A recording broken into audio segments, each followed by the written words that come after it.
नमस्कार। मेरी आवाज सभी को आ रही है? पीछे तक? जी ठीक। तो आज के समारोह में जहां हम नए साल को मनाने के साथ एकत्रित हुए हैं, इसकी शुभारंभ हो चुका है और मुझे जैसे सूचना मिली है आचार्य जी जस्ट अभी आने वाले हैं, तो आइए मिलकर।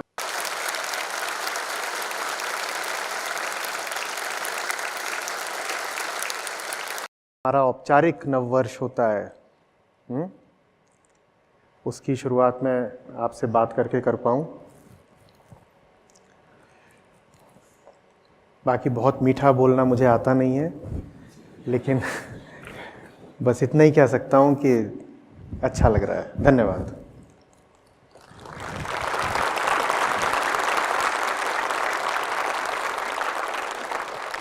हाँ, क्या कह रहे थे उदित? सर, आज के सत्र की शुरुआत में एक ऐसे सवाल से करना चाहूँगा जो कल से ही मेरे मन में दौड़ रहा है। मैं देख रहा हूँ कि नए को लेकर हमारे भीतर एक बहुत अलग सी आकांक्षा है और उसके मुझे दो पक्ष दिखाई देते हैं। एक पक्ष तो वो है जो इस नए साल को मनाना चाहता है, जो कल से ही अलग अलग जगहों पर पार्टीज कर रहा है, घूम रहा है, हुड़दंग मचा रहा है, सब कुछ कर रहा है। कई जगहों पे पुलिस तक को बुलाना पड़ गया हुड़दंग को कंट्रोल करने के लिए, नियंत्रित करने के लिए। दूसरी ओर एक वो पक्ष भी है जो कहता है कि ये जो ग्रेगोरियन कैलेंडर है जिसका नववर्ष हम अभी मना रहे हैं, वो नहीं, हमें जो भारतीय संस्कृति में शक संवत या विक्रम संवत होता है उसका नया साल हम मनाएंगे। पर मैं देख रहा हूँ साझी बात यह है कि दोनों ही नया साल मनाना चाहते हैं, तो ये नया क्या है? ठीक। बहुत बढ़िया मुद्दे से शुरुआत करी है कि एक तरफ लोग हैं और अधिकांश लोग, हम भारत की अगर बात करें, जो कि आज नया साल मना रहे हैं। और बिल्कुल ठीक कह रहे हो, कल काफ़ी ज़बरदस्त नज़ारा था। पुलिस बहुत सतर्क होकर घूम रही थी। उत्सव तो पता नहीं, पर हुड़दंग पूरा था। और अभी आज ही सुबह कुछ मित्र हैं जो यूएस और कनाडा में हैं, तो उन्होंने वहाँ तस्वीरें भेजी कि किस तरीके से एक एमिशन सेंट्रिक न्यू ईयर वहाँ मनाया गया है।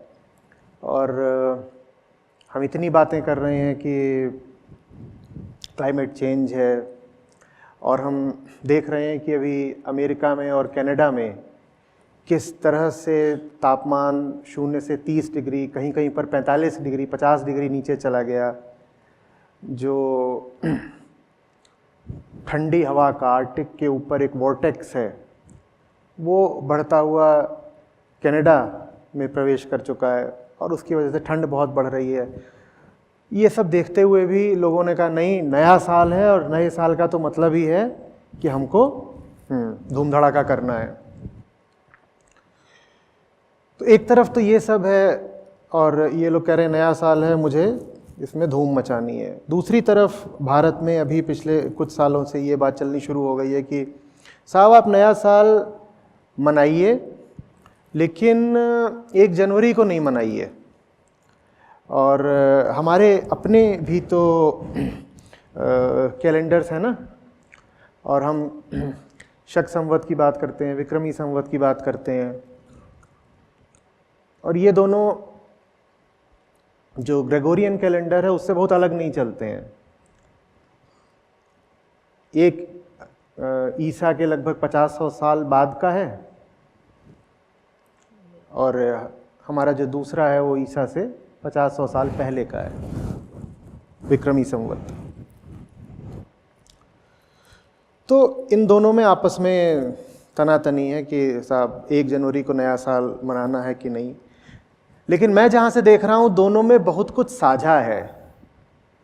दोनों ही नए के आकांक्षी हैं, बस किस तारीख को नया मनाना है इसमें भेद है। और नए के आकांक्षी वही नहीं है जो कह रहे हैं कि ग्रेगोरियन पे चलना है, जो कह रहे हैं कि शक पर चलना है। नए के आकांक्षी वो भी हैं जो कोई ना कोई दिन पकड़ लेते हैं कि ये दिन खास है, उस दिन उत्सव मनाते हैं। जन्मदिन हो गया, विवाह की वर्षगांठ हो गई, होली दिवाली हो गई, उस पर नए कपड़े पहनते हैं, रंग रोगन करते हैं। तो ये नए को लेकर के हम में बहुत बहुत आकर्षण है सब में। हमें जीवन में चाहिए कुछ जो नया हो बिल्कुल। और तुम्हें क्या लगता है, हमें अगर नया चाहिए है तो इससे क्या पता चलता है हमारे बारे में? कहीं ना कहीं जो हमारे पास पहले से है हम उससे शायद संतुष्ट नहीं है। उससे हम संतुष्ट नहीं है ना। एक दफ़े मैंने पूछा था कि ऐसा क्या हो जाता है 31 दिसंबर की रात को 12 बजे कि हम इतने उत्तेजित हो जाते हैं।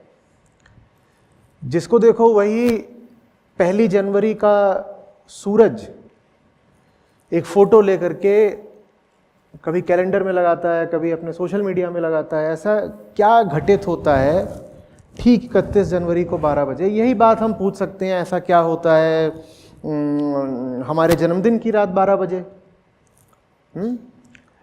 या कि हमारे त्योहारों की रात 12 बजे, या कि ठीक भोर के समय, ऐसा क्या होता है? देखो, हम बहुत पुराने लोग हैं और हम एक चक्र में फंसे हुए हैं। हम छटपटा तो रहे हैं लेकिन ये नहीं जानते कि छटपटाहट दूर कैसी होगी। हमारी हालत ऐसे है जैसे कोई बेहोश व्यक्ति बेड़ियों में जकड़ा हुआ हो। मैंने 2 बातें कही, बेहोशी और बेड़ियां। कोई बेहोश व्यक्ति बेड़ियों में जकड़ा खड़ा हुआ है। बेड़ियां हैं इस बात से उसे तड़प होती है, अर्धमूर्छित है, लेकिन फिर भी इतनी चेतना है कि उसको पता चलता है कि दर्द हो रहा है। आपके साथ कभी हुआ है कि आप एनेस्थाइज किए गए हो ऑपरेशन वगैरह में? हुआ है? या किसी को आपने देखा हो जिन्हें अस्पताल में बेहोश किया जाता है तात्कालिक तौर पर? उन्हें जब होश आने लगता है तो आपने देखा उनका शरीर कैसे गति करता है। एक आवेग सा आता है, उन्हें नहीं समझ में आता क्या हो रहा है। उन्हें दिखाई देता है शरीर में सुइयां घुसी हुई हैं, लेकिन उनकी अवस्था क्या है ये उनको पता नहीं चलता है। वही हमारी हालत है। हम बंधन में भी हैं, बेड़ियों में, और हम बेहोश भी हैं। जो लोग थोड़ा तात्विक दृष्टि रखते हैं वो कहेंगे आचार्य जी दोनों एक ही बातें हैं ना। हाँ, आगे जाकर के ये दोनों एक ही बातें हैं। बंधन और बेहोशी मूल रूप से एक ही बात है, पर अभी इस चर्चा के लिए मैं कह रहा हूं ये 2 बातें हैं कि हमें बंधन है और बेहोशी। तो हम नहीं जानते हैं कि वो जो बंधन है पुराने का, उससे बाहर कैसे आए। पर बाहर तो आना है क्योंकि छटपटाहट तो हो ही रही है। तो फिर हम कुछ भी करते हैं अनर्गल अनाप शनाप पुराने से नए में आने के लिए। हमें नहीं पता होता कि हम जो कर रहे हैं वो क्या है, और हमें नहीं पता होता कि उसको करके हमें कोई सफलता मिलेगी कि नहीं मिलेगी। लेकिन आप एक बेचैन आदमी को संयम का पाठ नहीं पढ़ा सकते हैं। वो कह रहा है मैं जिस हालत में हूं इस हालत में तो मैं तृप्त नहीं ही हूं, तो कुछ भी करूंगा, गलत करूंगा लेकिन कुछ भी करूंगा, कुछ प्रयास तो हो। क्या पता प्रारब्ध से, संयोग से, तुक्के से मुझे सफलता मिल जाए। कुछ तो कोशिश करूंगा ना। जैसे एक आदमी एक जलते हुए घर में फंस गया हो, अब आग लगी हुई है, उसको दिख ही नहीं रहा है, धुआं है इतना कि दरवाजा किधर है। तो भी क्या वो ये कहेगा कि मैं यहां बीच में बैठा हुआ हूं क्योंकि मुझे दरवाजा नहीं पता, जब दरवाजा पता चल जाएगा तब मैं सीधे बाहर निकल जाऊंगा? नहीं, वो हाथ पांव चलाएगा, वो बाहर आने की कोशिश करेगा। जहरीली गैस उसके भीतर जा चुकी है, दिमाग में अब जहर भर रहा है, वो बेहोश हो रहा है, लेकिन फिर भी वो आखिरी सांस तक हलचल करता रहेगा, हाथ पांव चलाता रहेगा। ऐसी हमारी हालत है। हम फंसे हुए हैं। प्रकृति ही वो पुरानापन है हम जिसकी अभी बात कर रहे हैं। हम सब प्रकृति में ही फंसे हुए हैं। और प्रकृति से बाहर निकलने का रास्ता हम अपनी बेहोशी में ढूंढते रहते हैं। ये पुरानापन हमें रास नहीं आता है। रास इसलिए नहीं आता क्योंकि हम ऐसे अतीत में भी रह चुके हैं और अतीत में ही तृप्ति नहीं मिली। भाई पुराना तब अच्छा लगेगा ना जब पुराने में आपको कुछ मिल गया हो।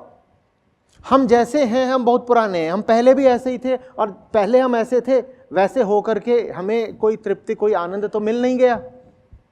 तो हम कुछ नया चाहते हैं और हमें बड़ी आकांक्षा है, उत्कट इच्छा है कि कुछ नया हो जाए, कुछ नया हो जाए। और नया है कि होने को नहीं आता, तो फिर हम नए को जबरदस्ती बनाते हैं। जैसे कुछ हो नहीं रहा हो तो कोई बात नहीं, कुछ नए होने का स्वांग ही कर लो। तो ये सब जो हम करते हैं ना, ये तरीके से उसके होने का अभिनय कर लेते हैं जो है नहीं। जो लोग बहुत समय से हमारे साथ जुड़े हुए हैं वो इन इशारों को समझ रहे होंगे। जब मैं कहता हूं उसके होने का हम प्रपंच सा कर लेते हैं, उसको पाने का अभिनय कर लेते हैं जो है नहीं, तो ये मैं दिस और दैट की भाषा में बात कर रहा हूं।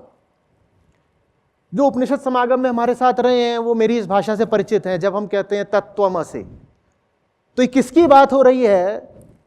कुछ इंगित हो रहा है या एकदम नहीं? या मैं साल की शुरुआत ही ऐसे ही कर रहा हूं, हवा हवाई? साथ चल रहे हैं? आवाज आ रही है बढ़िया पीछे तक? कुछ है जो हमें चाहिए और उसको पाए बिना जिया जाता नहीं है।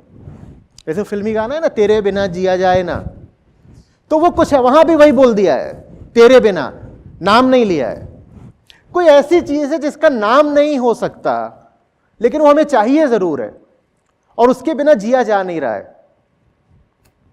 तो हम क्या करते हैं? हम बीच बीच में अपने आप को ऐसा समझा लेते हैं कि आज वो चीज हमको मिली।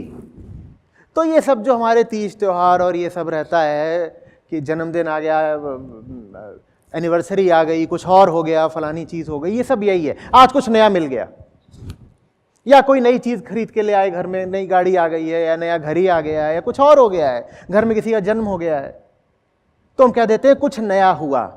कुछ नया हो रहा नहीं है। समस्या ये है, लोग कह रहे हैं नया साल मनाना है, कुछ कह रहे हैं नया साल नहीं मनाना है। मैं पूछ रहा हूं, अरे नया कुछ हुआ कहां है? मना लो अगर कुछ नया हुआ हो। न मनाने की, उत्सव न करने की बात भी प्रासंगिक तब होती है जब पहले कुछ नया हुआ तो हो। तुम मुझे दिखाओ कुछ नया हो कहां रहा है। 31 से 1 लग गई, कुछ बदल गया क्या जीवन में? नहीं बदला ना। तो जो हमारे भीतर धूम मची हुई है, जो हमारे भीतर उत्तेजना, आवेग पैदा हो जाता है कि कुछ तो कर डालें, कुछ तो कर डालें, मैं उसको दबाने के लिए नहीं कह रहा, मैं उसे समझने के लिए कह रहा हूं। हम समझें ना कि हमें सचमुच कुछ नया चाहिए, पर हम क्या करते हैं अपनी बेहोशी में, पुराने रहते हुए नए का अपने ऊपर आवरण डाल लेते हैं। और आप अपने ऊपर कितने भी आवरण डालते रहो, कितने भी आप कपड़े बदलते रहो, भीतर जो है बदल थोड़ी जाता है। ये उदित आज यहाँ कोट पैंट में आ गया, मैं भी आ गया हूं, क्या बदल जाएगा? कुछ बदल जाना इससे? कुछ नहीं। खेल की तरह ले लो तो अच्छा है, मनोरंजन है, पर गंभीरता से अगर ये उम्मीद बांधकर बैठे हो कि इससे कुछ परिवर्तन आ जाएगा वास्तव में, तो छोड़िए ना, निराशा मिलेगी, बस दिल टूटेगा। और दिल टूटता है, दिल टूटता है। जो चीज है ही नहीं उससे उम्मीद बांधोगे तो कुछ मिल कहां से जाएगा? पुराने पर ही नया रंग रोगन कर दोगे तो वस्तु थोड़े ही बदल जाएगी। गाड़ी का इंजन खराब है, जाकर के उसकी पेंटिंग करा लाए, वो फिर रास्ते में धोखा देगी कि नहीं देगी? कि नहीं देगी? कि गाड़ी इसलिए होती है कि उसकी फोटो लेके डाल दी इंस्टाग्राम पे, हाँ फोटो बदल जाएगी। लेकिन गाड़ी अगर इसलिए होती है कि मंजिल तक पहुंचाए, तो कुछ नहीं बदला। मंजिल तक ना वो पहले पहुंचा रही थी, मंजिल तक ना वो अब पहुंचा रही है। हाँ, इंस्टाग्राम पे आप एक लुभावनी फोटो डाल करके लोगों को धता बता सकते हैं, कुछ लोग सोचने लग जाएंगे कि शायद गाड़ी ही नहीं ले ली है, बधाइयां वगैरह भी दे देंगे, लेकिन कुछ बदलेगा नहीं, आप मंजिल के निकट नहीं आ जाएंगे। ये पुरानापन क्या है मैं जिसकी बात कर रहा हूं? देखिए, प्रकृति माने क्या? अच्छा, कितने लोग हैं जो पहले किसी वेदांत महोत्सव में या शिविर में आ चुके हैं? चलिए, बहुत अच्छा, मतलब मेरी बात समझ रहा हूं। कितने लोग हैं जो गीता समागम या उपनिषद समागम में हमारे साथ हैं? ठीक है, तो आप समझ रहे होंगे बात को। प्रकृति माने फिर क्या होता है? प्रकृति माने क्या? ये सब कुछ, जिस भी चीज की आप बात कर सकते हो, जो भी दिमाग में अनुभव हो सकता है, मन में कल्पना उठ सकती है, उस समूची चीज को हम क्या बोलते हैं? स्थूल प्रकृति किसको बोलते हैं?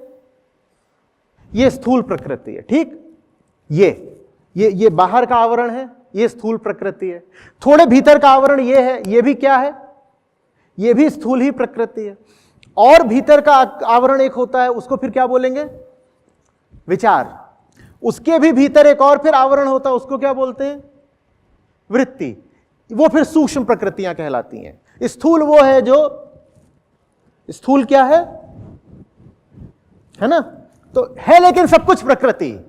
कोई ये ना कह दे कि विचार प्रकृति नहीं होते या भावनाएं प्राकृतिक नहीं होती। सब कुछ प्राकृतिक ही प्राकृतिक है। चाहे ये कुर्सियां हैं, चाहे उन कुर्सियों से स्पर्श में आते ये जो कपड़े हैं, चाहे उन कपड़ों के अंदर जो काया है, चाहे उस काया में जो उठ गिर रहे विचार हैं, चाहे उन विचारों के नीचे जो भावनाओं का प्रवाह है, और चाहे उन सब चीजों के बिल्कुल नीचे जो मैं वृत्ति है। ये सब क्या है? ये सब क्या है? या प्रकृति माने ये सब होता है। जब हम कहते हैं प्रकृति का संरक्षण करना चाहिए, माने पेड़ पौधे, इसको प्रकृति बोलते हैं। उसको भी प्रकृति बोलते हैं। हम साथ चल रहे हैं? उसको भी प्रकृति बोलते हैं। पर प्रकृति मात्र पेड़ पौधों, पक्षियों, पशुओं, पर्यावरण तक सीमित नहीं है। हम भी प्रकृति हैं। इतना ही नहीं, ये कालीन और ये ऑडिटोरियम और आप जिन भी वाहनों पर आए हैं, और बड़ी से बड़ी फैक्ट्री और बड़े से बड़ा एयरपोर्ट, मनुष्य ने भी जो निर्माण करा है, वो सब क्या है? प्रकृति है। ये बात अच्छे से पकड़िएगा। मनुष्य का निर्माण भी प्रकृति ही है, वो कुछ अलग नहीं हो गया। भाई, प्रकृति से जो उठे वो प्राकृतिक। हम कहां से आए? प्रकृति से। तो हमसे जो आया वो कहां से आ गया? वो भी प्राकृतिक ही है। ठीक है, हम इसमें खोजते रहते हैं कि हमें कुछ नया मिल जाए, और चल सब पुराना ही पुराना रहा है। आप जैसे आज यहां बैठे हुए हैं, पिछले साल यहां कोई और बैठा था। इसी दिन मैं आपसे जैसे बात कर रहा हूं, वैसे ही न जाने कितनों ने करी है, कितने ही लोगों से,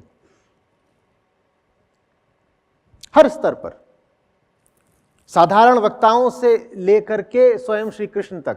श्री कृष्ण को भी यह कहना पड़ा कि अर्जुन, तुम्हें क्या लग रहा है, ये बातचीत हमारे तुम्हारे बीच पहली बार हो रही है क्या? अर्जुन बोले, मुझे तो ऐसा कुछ याद नहीं आता कि हमने ये बातचीत पहले भी करी है। मैं तो अभी ही नहीं करना चाहता, और आप कह रहे हैं कि हम पहले भी कर चुके हैं ये सब। तो कृष्ण बोलते हैं, बेटा, मुझ में तुम में अंतर बस इतना सा है कि तुम्हें कुछ भी पुराना याद नहीं है, मुझे सब याद है। न तुम्हें मनु याद है, न तुम्हें इक्ष्वाकु याद है, न सूर्य याद है। विवस्वान से लेकर इक्ष्वाकु तक मैं ये बातें न जाने कितनी बार कितनों को बोल चुका हूं। सदा बोलने वाला मैं ही रहा हूं, और सुनने वाले तुम ही रहे हो अर्जुन, बस हमारे नाम अलग अलग रहे हैं। कुछ भी यहां नया हो नहीं रहा है, और यही हमारी तरफ का कारण है। और नया इसलिए नहीं हो रहा क्योंकि हम पुराने में ही नए को खोजने की कोशिश कर रहे हैं। पुराना क्या है? जो हम बने हुए हैं। पुराना माने ये नहीं कि मेरा घर पुराना है, मेरी गाड़ी पुरानी है, मेरे रिश्ते पुराने हैं, मेरी देह पुरानी है। जो हम बने हुए हैं वो बहुत पुराना है। अहम वृत्ति है जो सबसे पुरानी है, समय की शुरुआत पर बैठी हुई है। वो जहां से अहम का उदय होता है, वहीं से समय का प्रारंभ होता है, और वो बदल ही नहीं रहा, वो एकदम नहीं बदल रहा। और मनुष्य आज से नहीं, प्रागैतिहासिक काल से कोशिश कर रहा है कुछ नया पाने की। हम जब पुराने से पुराने अवशेष देखते हैं और खुदाइयां होती हैं, तो वहां पाया जाता है कि मनोरंजन की कोशिश वहां भी हो रही थी। दो तीन चीजें हैं जो सब खुदाइयों इत्यादि में साझी मिलती हैं। पहला, भोजन और भोजन के लिए लड़ाई वगैरह। दूसरा, मनोरंजन। और तीसरा, धर्म के प्रारंभिक स्वरूप। ये तीन बातें आप कितना भी पीछे चले जाते हैं, 10,000 साल पहले, फिर 50,000 साल पहले, फिर 1-1.5 लाख साल पहले, तो हर जगह देखने को मिलती है। फर्क नहीं पड़ता कि खुदाई सिंधु घाटी में हो रही है, कि मिस्र में हो रही है, कि यूरोप में हो रही है, कि अफ्रीका में हो रही है, कि चीन में हो रही है। यही जगहें हैं जहां पे ज्यादा हमें प्रागैतिहासिक साक्ष्य, प्रमाण, आर्टिफैक्ट्स मिलते हैं। हर जगह ये चीजें मिलती हैं, और ये बताता है आपको कि पुराना क्या है। क्या है पुराना? ये मन पुराना है, ये अहम वृत्ति पुरानी है। वो कहती है मुझे खाना है, वो कहती है खाने के लिए मुझे लड़ना है। तो आपको तरह तरह के औजार मिल जाएंगे, अलग अलग देशों में, अलग अलग कालों में अलग अलग तरह के औजार मिल जाते हैं। कहीं पत्थर के मिलते हैं, कहीं धातु के मिलते हैं, कहीं जानवरों की हड्डियों के मिलते हैं। पर ऐसा हो नहीं सकता कि किसी तरह के अस्त्र मिले नहीं, मिलते हैं।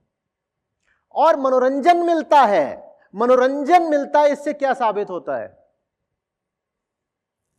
वो जो बहुत पुराना आदमी था ना, जो हमारी आपकी तरह लगता भी नहीं था, जिसकी शक्ल भी हमसे अलग थी, चित्र में देखा है ना वो आदमी आपने, उसको भी मनोरंजन चाहिए था। इससे क्या पता चलता है? हमारी ऊब बहुत पुरानी है, हम स्वयं से ही उबे हुए हैं। आपको लगता होगा कि आपकी उम्र 40 साल की है, आप पिछले 2 लाख साल से उबे हुए हैं और मनोरंजन के सारे उपाय कर रहे हैं, मनोरंजन हो नहीं पा रहा। कल के हुड़दंग की बात कर रहे थे तुम, कुछ अब नाता बन रहा है? मनोरंजन हो नहीं पा रहा। और धर्म, धर्म का उद्देश्य ही है प्रकृति से हमें मुक्त कर देना। हम कोशिश पूरी करते जा रहे हैं, प्रकृति से मुक्त हो नहीं पा रहे। क्यों नहीं मुक्त हो पा रहे? क्योंकि हम प्रकृति से मुक्त होने के रास्ते प्रकृति के ही भीतर ढूंढ रहे हैं, प्रकृति से आसक्त रहते हुए। बाहर निकलने का रास्ता है तो प्रकृति के ही भीतर, पर जैसे हम ढूंढ रहे हैं, जिन आंखों से हम ढूंढ रहे हैं, जिस दृष्टि से हम ढूंढ रहे हैं, जिन जगहों पर हम ढूंढ रहे हैं, वहां नहीं मिलेंगे। नया कुछ हो सकता है निश्चित रूप से, पर नया मांगता है साहस, और नया मांगता है त्याग, और नया मांगता है प्रेम से भरा हुआ हृदय। अब प्रेम तो मीठी चीज है, दिक्कत बस यह है कि वो लूट लेती है, बड़ी कीमत मांगती है। तो नया हमारे जीवन में आ सके, ना हम उतना साहस दिखाते हैं, ना उसका मूल्य चुकाते हैं। करते क्या जाते हैं हम? बस एक प्रकार का अभिनय, दिल को बहलाने को, गालिब ये ख्याल अच्छा है। आज नया साल है, कहिए, दिल को बहलाने को गालिब। अजी हम आज भी मनाएंगे और मार्च में भी मना लेंगे, अप्रैल में भी मना लेंगे,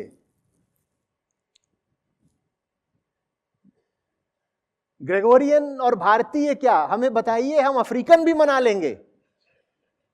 कुछ नया कहिए, हो तो सही। तड़प रहे हैं तलाश में, नया कुछ होता ही नहीं। वही हम, वही तुम, वही जिंदगी का आलम। कहां कोई बदलता है। और तुर्रा यह कि हम कई बार लोगों पे इल्जाम लगाते हैं तुम बदल गए। उसके बस की नहीं है बदलना। काश कि वो बदल पाता, काश कि हम बदल पाते। ना मैं बदल पा रहा, ना आप बदल पा रहे। बदलाव आ कहां रहा है।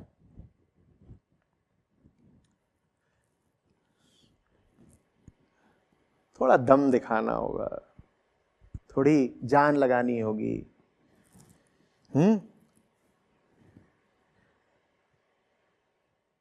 मालूम है, जब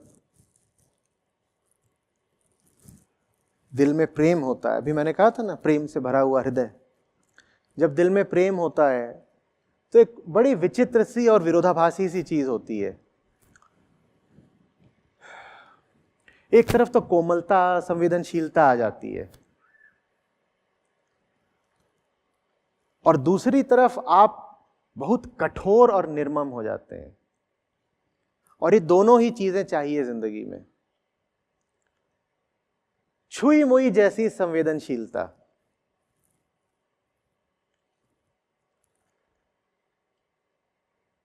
इतने संवेदनशील की इंतहा नहीं। और कठोरता भी चाहिए। कठोरता नहीं होगी तो प्रेम जो मूल्य मांगता है, जिस रास्ते पर भेजता है, उस पर आप चल नहीं पाएंगे। मैं किस प्रेम की बात कर रहा हूं? उसकी पुकार सुनने के लिए बहुत संवेदनशील कान चाहिए। मौन में फुसफुसाता है वो बहुत। आपको शोर पसंद आ गया तो वो बुला रहा है उधर से, लेकिन उसकी मुरली बहुत मंद होकर पहुंच रही है हम तक। बहुत संवेदनशील कान चाहिए जिनके भीतर बहुत कोमल तंतु हो। और एक बार आपने सुन ली उसकी पुकार, उसके बाद उसकी ओर चलने के लिए बहुत साहस चाहिए, बहुत कठोरता चाहिए। पत्थर है सामने, और पत्थरों को काटने और तोड़ने के लिए आपका अस्तित्व भी पत्थर समान ही कठोर होना चाहिए। ये दोनों बातें एक साथ। बाहर पत्थर सी कठोरता, भीतर एकदम नाजुक, संवेदनशील, सूक्ष्म हृदय। कठोर हुए बिना काम नहीं चलेगा। सिर्फ कठोर हो गए तो मर जाओगे। मुर्दा देखा है कैसे अकड़ जाता है? और कुछ दिन उसको और छोड़ दो कि मांस गल वगैरह जाए, तो जो बचता है वो बस कठोर हड्डियां होती हैं। ढांचा भर बचता है, कठोर ही कठोर। सिर्फ कठोर हो गए तो जड़ हो गए, मुर्दा। कठोर नहीं हुए तो ऐसे हो जाओगे जैसे पेड़ से झड़ा कोई पीला पत्ता, एकदम ऐसा हाथ में लेकर के पीस दो। वो हवाओं की दया पर है। अब हवाएं उसको कहीं भी ले जा सकती हैं, उसमें कोई दम नहीं, कोई प्राण नहीं, कोई संकल्प नहीं, और वो किसी के भी पांव के नीचे आ जाएगा और मसल दिया जाएगा। ऐसा इंसान कुछ नया पाएगा, और सिर्फ ऐसा ही इंसान कुछ नया पाएगा जिसके पास दृढ़ता और कोमलता दोनों हो। हमें दृढ़ लोग भी मिलते हैं। वो कैसे होते हैं? अभी हमने कहा कैसे होते हैं। वो डेड, हाँ, मृत। वो कठोर ही कठोर है। फिर और हमें कोमल लोग भी मिलते हैं। वो कैसे होते हैं? वो कैसे होते हैं? उनके लिए कोमलता माने भाव, कोमलता माने कमजोरी। ज्यादातर लोगों की कोमलता उनके लिए कमजोरी ही तो बन जाती है ना, हां या ना?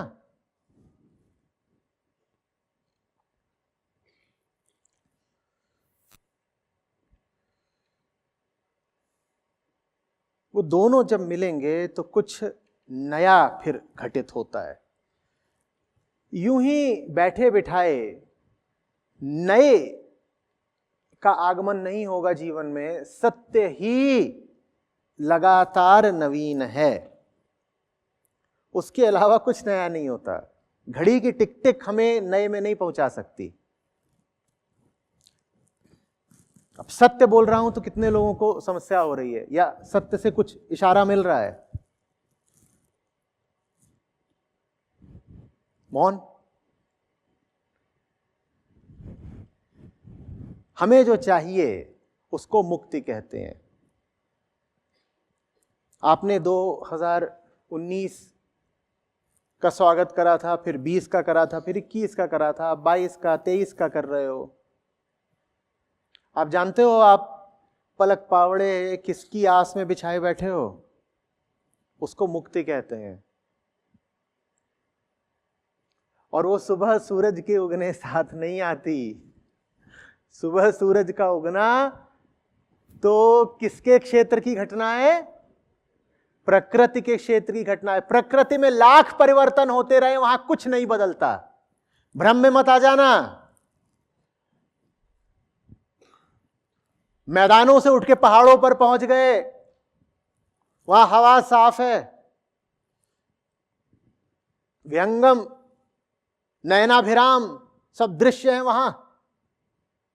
नया है, नया है। अरे कुछ नया नहीं है। प्रकृति के क्षेत्र में नहीं कुछ नया होता। बाल काले थे, भूरे करा लिए, क्या बदलेगा? और बदलना जरूरी है। बदलने के लिए ही तो इंसान जी रहा है। प्रकृति में पैदा हुए हैं हम, है ना? किस लिए? किस लिए पैदा हुए हैं प्रकृति में? ताकि प्रकृति से, बोलिए, सबकी जिंदगी है, सिर्फ मुझे ही नहीं जीना है, आपको भी ना। हम प्रकृति में पैदा तो हुए हैं, पर किस लिए? ताकि प्रकृति से बाहर जा सकें। और प्रकृति से बाहर जाने का मतलब ये नहीं कि आप मर जाओगे या किसी और लोक में पहुंच जाओगे। प्रकृति से बाहर जाने का मतलब होता है प्रकृति के बंधनों और दुख और छटपटाहट से बाहर जाना। और बाहर जाने के बाद मृत्यु नहीं हो जाती। प्रकृति से मुक्ति को जीवन मुक्ति बोलते हैं। आप जीते हो फिर, और खुल करके जीते हो, बिना किसी बंधन के जीते हो। ऐसा जीवन नहीं चाहिए क्या? या एक रात का उत्सव चाहिए बीच बीच में? अभी 1 जनवरी को मना लिया है, फिर 1 अप्रैल के आसपास मना लोगे, फिर उससे पहले अभी बीच में मकर संक्रांति और बैसाखी और होली भी आ जाए शायद, और उसके बाद फिर जन्माष्टमी आएंगे, रक्षाबंधन, फिर तो उसके बाद नवदुर्गा, दशहरा, दिवाली, और फिर पाओगे फिर से आ गया अब ये नया साल। ये चलता रहेगा। इनमें कुछ नया होता है क्या? और इसमें अभी मैंने जो व्यक्तिगत हमारे नए के आडंबर होते हैं उनकी तो बात ही नहीं करी। 3 बच्चे हैं तो तीनों का जन्मदिन आएगा, बच्चों की अम्मा का और बापू का भी आएगा, और सब दूर के रिश्तेदार हैं उनके भी तो आते हैं, और सास ससुर है वो भी कभी पैदा हुए थे उनका भी आएगा। जो मर गए हैं उनके श्राद्ध के दिन आएंगे। और लगता है ये सब कुछ आया, कुछ आया। अरे कुछ आया ही नहीं, काहे को उत्तेजित हुए जा रहे हो? कुछ हुआ ही नहीं। न प्रसन्न हो सकते हैं, न उदास। कुछ हुआ तो हो। जो हो सकता है उसको हम होने नहीं दे रहे। यहां प्रेम नहीं है।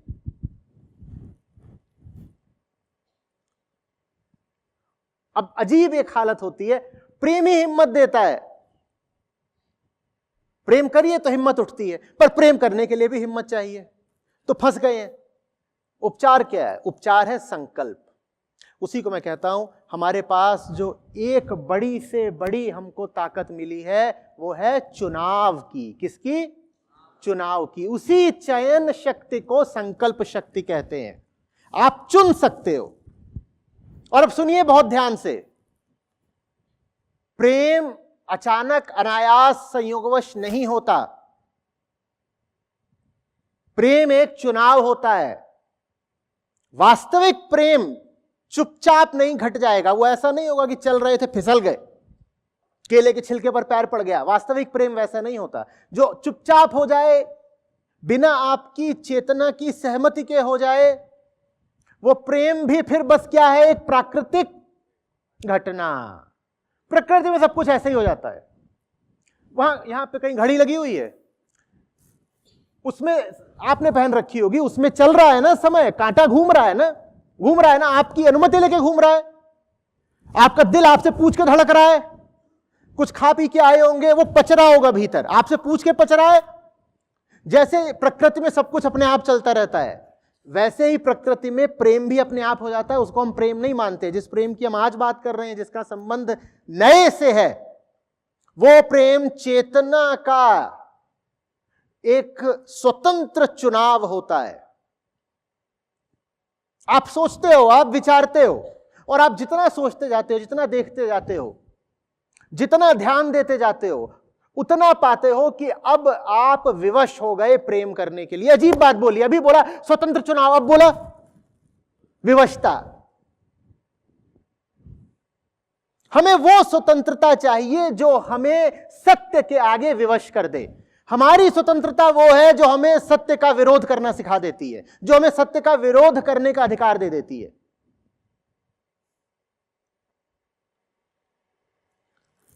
समझ में आ रही है बात? मैं अपनी पूरी संकल्प शक्ति से उसका चयन करता हूं जिसको चुन लिया एक बार, तो उसको फिर अनचुना नहीं कर सकते। राह ऐसी मैं चुन रहा हूं अपनी स्वेच्छा से, जिस पर चल पड़े एक बार तो पलटने का कोई विकल्प नहीं। ये करेंगे तो नए तक पहुंचेंगे। समझ रहे हो? हाँ? अन्यथा तो बस समय का खेल है। ये बताइएगा, आप में से कितने लोगों ने घड़ी को कहीं पहुंचते देखा है? घड़ियां तो सबके पास होंगी कि नहीं है? चलती ही होंगी, पहुंचती कहां है? ये प्रकृति है। इसीलिए इंसान को घड़ी बनाने में इतनी सुविधा होती है, क्योंकि पता है कि उसे गोल गोल घूमना है, कहीं भी पहुंचना नहीं है। तो उसको ऐसे गोल गोल घुमा दिया और फिर यहां बांध भी दिया। यही घूमना और यही बंधे रहना, यह प्रकृति की निशानी है। वर्तुल, कैद, वृत्त, घूमो, बंध जाओ। 10,000 साल तक भी घड़ी चलेगी तो कहीं पहुंचेगी नहीं। हमें भी जीने के लिए 10,000 साल दिए जाएं और हम वैसे ही जिए जैसे जी रहे हैं, और 10,000 नए साल आएंगे और हम कहीं पहुंचेंगे नहीं। कुछ नया कभी घटेगा नहीं। मरते रहेंगे, जन्म लेते रहेंगे, फिर मरेंगे, फिर जन्म लेंगे, कहीं पहुंचेंगे नहीं।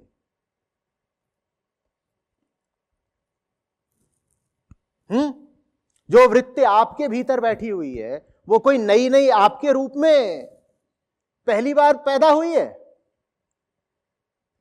आपका व्यक्तित्व तो नया है, आपका व्यक्तिगत अहंकार नया है, पर जो वृत्ति हम में से हर एक के भीतर बैठी हुई है, वो न जाने कितनी बार जन्म ले चुकी है और आगे भी कितनी बार जन्म लेगी। मिला क्या? मिला क्या? कुछ मिल गया होता तो, कुछ मिल गया होता तो यहां थोड़ी बैठे होते। ना आपको मिला है ना मुझे मिला है। कुछ मिल गया होता तो पैदा ही काहे को हुए होते। समझ में आ रही है बात कुछ? सर, लेकिन बीच में आपको रोकना चाहूंगा। हाँ। आपने बीच में एक बात कही थी कि उसको चुनना पड़ता है और उसके बाद कुछ जीवन में वास्तविक नया घटता है। लेकिन हम जो भी कुछ एफर्ट्स मारते हैं, जो भी चेष्टाएं करते हैं, वो सारी होती हैं इस प्राकृतिक तल पर ही। तो ये पूरा डायमेंशनल लीप फिर होगा कैसे, उसको चुने कैसे? देखो, बहुत सरल है, एकदम आसान है, कोई राज नहीं है, पहले ही बहुत बार बता चुका हूं। आज नया साल है तो एक नए तरीके से दोहरा देता हूं। हम में से कोई भी पूरी तरह विवश नहीं होता। ठीक हम में से जैसे कोई पूरी तरह स्वतंत्र नहीं होता ना, वैसे ही कोई पूरी तरह परतंत्र भी नहीं होता। न हम पूर्णतया स्ववश हैं, न पूर्णतया परवश हैं। तो कुछ तो आपके जीवन में विकल्प होते हैं ना, कि क्या खाना है। आपको इसमें कोई सार्वभौम तल की आजादी नहीं है कि क्या खाना है, लेकिन विकल्प तो होते हैं कि नहीं होते हैं? होते हैं ना। आप एक रेस्टोरेंट जाते हो, वहां मेन्यू रख दिया जाता है सामने। आप अपने घर पर भी हो तो भी रसोई में कई तरह के विकल्प होते हैं। आप ये भी बना सकते हैं, वो भी बना सकते हैं। आप फ्रिज खोलते हैं, उसमें केला भी रखा होता है, अंगूर भी रखा है, जो खाना है खा सकते हैं आप। होते हैं ना विकल्प। जीवन में ऐसे ही आप जो कुछ भी कर रहे हैं उसमें 50 विकल्प होते ही होते हैं, कुछ प्रत्यक्ष, कुछ जरा छिपे हुए। तो उस सत्य की ओर बढ़ने का तरीका यह होता है कि मान लो तुम्हारे पास 10 विकल्प हैं, ठीक है, तो चेतना की आंख से यह देखना कि विकल्प ऐसे ऐसे। कोई भी विकल्प इतना बुरा नहीं है कि कह दो पाताल लोक वाला विकल्प है, क्योंकि इतने बुरे तो हम लोग ही नहीं है भाई। हम पूरी तरह बुरे भी कहां हो पाते हैं, हम पूरी तरह तो कुछ भी नहीं है। तो लेकिन कुछ विकल्प होते हैं ऐसे जो मन में घूम रहे होते हैं, पापी मन है जो एकदम निचले तल के होते हैं। तो यहां से मान लो शुरुआत करते हैं। कुछ विकल्प होते हैं जो इतने ऊपर के होते हैं, हमसे ऊपर के होते हैं, माने हम जैसे हैं, हमसे बेहतर होता है जो हमारा विकल्प है। तो ये 10 विकल्प है मान लीजिए आपके पास, 11वां नहीं है। अभी हम इस लायक नहीं है, इस काबिल नहीं है कि 11वां नहीं है। 11वां होता तो और ऊंचा होता, मान लो छत जितना ऊंचा होता, ठीक है। काश कि वो 11वां होता, है नहीं। 10वां तो है। 10वां कितना ऊंचा है? 10वां इतना ऊंचा है, मान लीजिए मेरे सर से 4 फीट और ऊंचा है। मैं उस 10वें को क्यों नहीं चुन रहा? बस यही है मुक्ति का रास्ता, यही है प्रेम में पड़ना। जो चीज उपलब्धि नहीं है भाई, उसकी तो बात करना ही बेमानी है। क्या बात कर रहा हूं ऐसे विकल्प की जो विकल्प मुझे सूझ ही नहीं रहा। मिट्टी का पुतला हूं, बहुत मुझ में अकल नहीं, बहुत सोच नहीं सकता, पर जितना सोच सकते हो उसमें जो उच्चतम है उससे तो वफा कर सकते हो ना। हाँ, तो उससे क्यों फिर बेवफाई करते हो? यही प्रेम है जो एब्सोल्युटली हाईएस्ट है। ये बहुत ध्यान से सुनिएगा सब लोग, जरा अभी विचलन नहीं इस समय पर। जो एब्सोल्युटली हाईएस्ट है वो आपको मिलेगा रिलेटिवली हाईएस्ट से।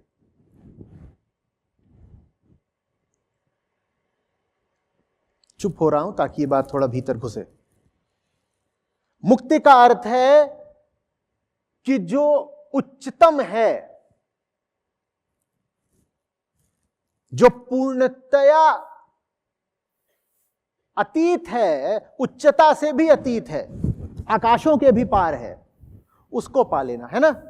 पर उसकी बात करते ही एक थकान सी छाती है, कहते इतनी ऊंचाई कहां से मिलेगी और कैसे होगा, हम छोटे लोग हैं, हो नहीं पाएगा। तो निराश होने की जरूरत नहीं, खुशखबरी है। खुशखबरी क्या है? अगर उस तक भी पहुंचना है जो दृष्टि से भी अतीत है, तो बस उससे दिल लगा लो जो ऊंचे से ऊंचा दृष्टि में आता है, जो नजरों के पार है। उसको देख पाने की तो हमारी सामर्थ्य ही नहीं, नहीं ना, नहीं ना।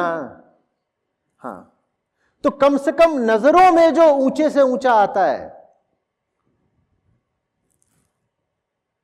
चुनाव करो, संकल्प करो कि इसके साथ रहना, इससे नहीं हटना। समझ में आ रही है बात? श्री कृष्ण कहते हैं पर्वतों में हिमालय हूं। अब समझिएगा अच्छे से। श्री कृष्ण कहते हैं पर्वतों में हिमालय हूं। श्री कृष्ण अपनी तुलना किससे कर रहे हैं? किससे कर रहे हैं? हिमालय से। अब श्री कृष्ण की ऊंचाई क्या बस माउंट एवरेस्ट जितनी है? 8,848 फीट, इतना ही है ना माउंट एवरेस्ट? हाँ, मीटर, हाँ सॉरी। तो श्री कृष्ण का कद इतना ही है। जब हम कहते हैं कृष्ण, जब हम कहते हैं कृष्ण माने आत्मा, कृष्ण माने ब्रह्म, तो उनका कद कितना हुआ? कितना हुआ?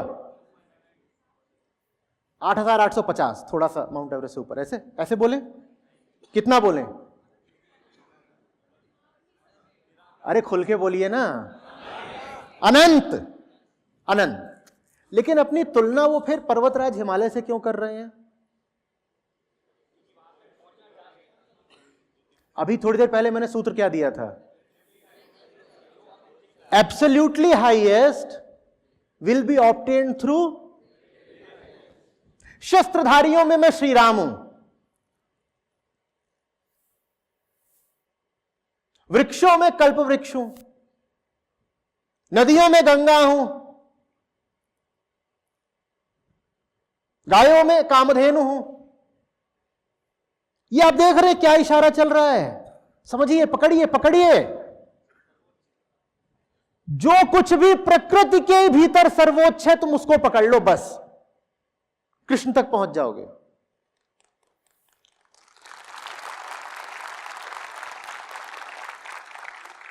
और फिर वहां है नयापन।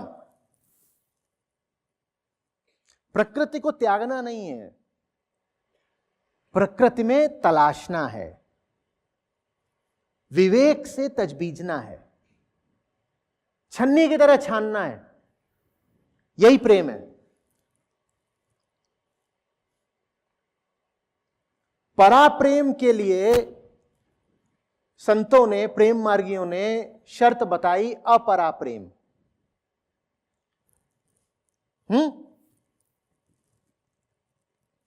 सूफियों ने कह दिया इश्क हकीकी नहीं हो सकता। बोलो बोलो बोलो, संजय कहां है? गोवा में है। इश्क हकीकी नहीं हो सकता इश्क मजाजी के बिना। तुम कैसे उस परम सत्ता के प्रेम में पड़ जाओगे जब तक तुम्हें दुनिया में वो नहीं मिला जो तुम्हें उससे जोड़ दे। अपराप्रेम मतलब प्रकृति के भीतर का ही प्रेम, और पराप्रेम माने प्रकृति से परे का प्रेम। आप जीवन के जिन भी क्षेत्रों में सक्रिय हैं, वहां जो उच्चतम हो सकता है उसकी ओर हाथ बढ़ाइए ना। हाँ, उसकी ओर हाथ बढ़ाना आसान नहीं होता, कीमत लगती है, लगती है ना।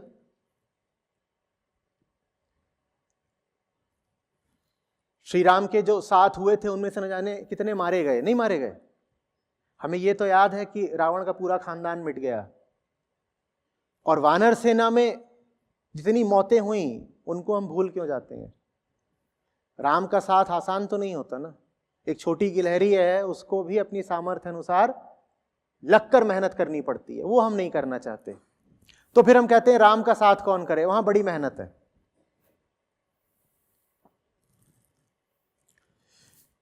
छोड़ दीजिए सारे भ्रम, हटाइए सारे बहाने। हम बहाना यह करते हैं कि कोई हमें उतना ऊंचा मिल नहीं रहा जो एब्सोल्यूट माने पूर्ण तक ले जा सके, या कि पूर्ण नहीं मिल रहा। मैं आपको बार बार बोलता हूं, पूर्ण नहीं मिलेगा। पूर्ण को ले जाने वाला रास्ता मिल जाए, बस इतने में अनुग्रहित रहना। और रास्ता तो रास्ता होता है, रास्ता मंजिल तो नहीं होता। रास्ते में तो कांटे भी होंगे, दोष भी होंगे। रास्ता तो प्रकृति के भीतर का ही है। रास्ते में दिव्यता तो नहीं पाओगे जो मंजिल में होती है। हालांकि इस पर भी प्रेमियों ने थोड़ी दूसरी बात बोल दी है। उन्होंने कहा नहीं बाबा, मुझे मंजिल से ज्यादा रास्ता पसंद है, मंजिल से ज्यादा मैं रास्ते का ऋणी हूं। मंजिल ने तो भटकता छोड़ दिया था, सहारा तो रास्ते नहीं दिया। समझ में आ रही है बात? यही करना है बस। अपने प्रत्येक निर्णय में पूछिए, क्या ये उच्चतम है? एक एक शब्द जो निकले, एक एक कर्म जो करें, पूछिए, क्या मैं इससे बेहतर हो सकता हूं? अब थोड़ा थोड़ा बेहतर होते जाइए। आपकी बेहतर होने की उत्कंठा को देख करके मंजिल आपको खींच लेगी, सहारा दे देगी। आचार्य जी, आप कर्ता भाव को नहीं बढ़ा रहे हैं, आप कह रहे हैं कि थोड़ा बेहतर होते जाओ, एक दिन बिल्कुल अंतरिक्ष पार कर जाओगे ना। मैं कह रहा हूं तुम अपना प्रेम दर्शाओ। प्रेम दर्शाना कर्ता भाव नहीं होता। तुम अपना प्रेम दर्शाओ। जैसे कोई छोटा बच्चा हो, उसको कोई चीज चाहिए जो बहुत महंगी आती है, वो बहुत छोटा है, वो क्या करता है, अपनी गुल्लक में सिक्के जोड़ता है, रुपए, 2 रुपए, 5, 10 रुपए वाले। और एक दिन आता है दुकानदार के पास, वो बड़ी दुकान वाला, बड़ा दुकानदार, इशारा समझिएगा, बड़ी दुकान, बड़ा दुकानदार, ऊंचा माल। वो उसके पास आता है, गुल्लक ही लेके आता है और उसके सामने गुल्लक फोड़ देता है, कहता है ये जितना है ये सब ले लो, मुझे वो दे दो। अब वो जो लेकर के आया है कुल राशि, वो बच्चा, वो कुल मिला करके 200-400 रुपए से ज्यादा नहीं है।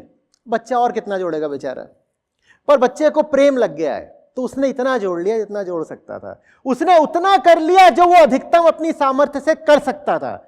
और दुकानदार कहता है मेरे लिए इतना काफी है कि तूने अपना प्रेम दर्शा लिया। वो जो चीज तू मांग रहा है वो करोड़ों की है, ले जा, लेकिन तूने करोड़ों चुकाए नहीं, लेकिन फिर भी तू अधिकारी हो गया क्योंकि प्रेम है तुझमें। बात समझ में आ रही है? आप वो तो करिए जो आप कर सकते हैं अपने तल पर। उसके बाद अनुकंपा होती है, उसके बाद घटनाएं अपने आप घटती हैं। आप रिलेटिवली बेस्ट करिए, एब्सोल्युटली बेस्ट अपने आप हो जाता है। आप वो करिए जो आप अधिक से अधिक कर सकते हैं, उसके बाद वो करेगा जो उसको करना है।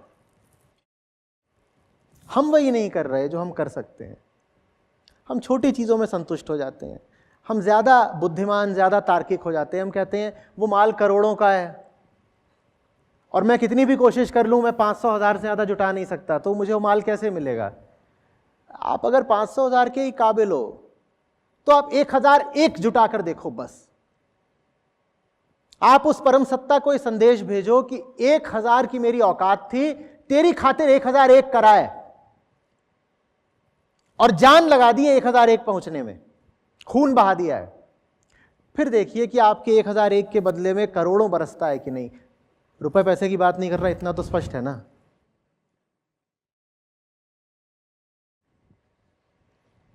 समझ में आ रही है बात? इस बात से हम में जबरदस्त प्रेरणा का संचार हो जाना चाहिए।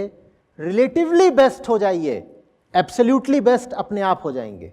रिलेटिवली बेस्ट होने का काम करना है आपको, और एब्सोल्युटली बेस्ट करने का काम करना है पता नहीं किसको, वो अपने आप होता है। तो हमारी फिर समस्या यह है कि हमने वही नहीं करा है जो हम कर सकते हैं। जो आप कर ही नहीं सकते वो करने की उम्मीद आपसे कोई नहीं करेगा, वो बात अतार्किक होगी। आप में से कई लोग माँ बाप होंगे, आपके बच्चे होंगे, बच्चा है छोटा, आप ऐसे ही टहल रहे हैं, वहाँ पे छोटे छोटे पेड़ हैं, मान लीजिए आड़ू के पेड़ हैं, या आम के पेड़ हैं, आम के बहुत ऊंचर नहीं जाते। आप अपने बच्चे के साथ ऐसे ही किसी बाग में टहल रहे हैं और बच्चा, आप पेड़ के नीचे खड़े हुए हैं और बच्चा उछल रहा है, वो आम पाना चाहता है, आड़ू पाना चाहता है, या अंगूर की बेल है, वहाँ अंगूर का गुच्छा है, वो अंगूर पाना चाहता है। आप उसको देख रहे हैं, उछल रहा है, फिर आप क्या करते हैं?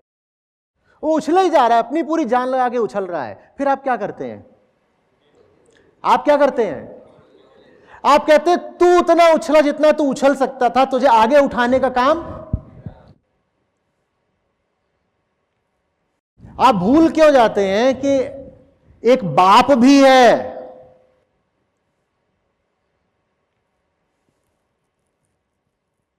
वो उठाता है, लेकिन वो बच्चा ही अन्य मनस्क है, उसको अंगूर चाहिए ही नहीं या आम चाहिए ही नहीं, वो ऐसे चल रहा है, तो बाप सहायता करेगा क्या? आपने इतनी जोर से कभी शोर मचाया है? आप मचाते ही नहीं उतना शोर। मैं भी जो ये बोले जा रहा हूं 15 साल से क्या कर रहा हूं? शोर ही तो मचा। और क्या है, इन बातों में कोई दम है? ये कुछ नहीं है, शब्द तो शब्द होते हैं, बेकार कचड़ा, पर शोर मचा रहा हूं अपनी तरफ से पूरा। कोई उठा लेगा। जिसके लिए शोर मचा रहा हूं वही नीचे को हाथ बढ़ाएगा, उठा लेगा, कहेगा जितना तू कर सकता था तूने किया, अब छोड़ना। ये मत कहिए कि बात बहुत दूर की है, अधिकतम करिए तो सही।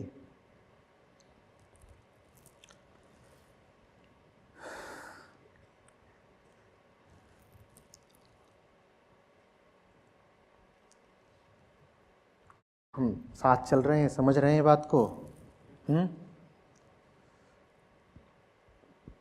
सर इसमें कोई एक बात और बोल रहे हैं, कोई बहुत बड़े काम नहीं करने हैं, जो करते हो उसमें ही पूछो जो कर रहा हूं, इससे कोई बेहतर विकल्प नहीं है क्या मेरे पास?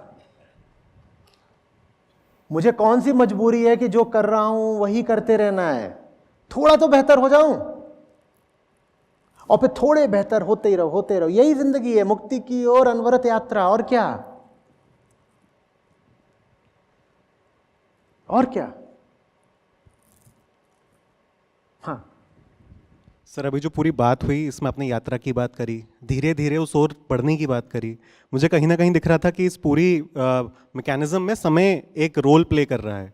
हाँ, पर मुझे अभी कुछ दिनों पहले का, शायद परसों का ही आपका एक संदेश था, यदि इजाज़त हो तो क्या मैं वो पढ़ सकता हूँ? जी, एक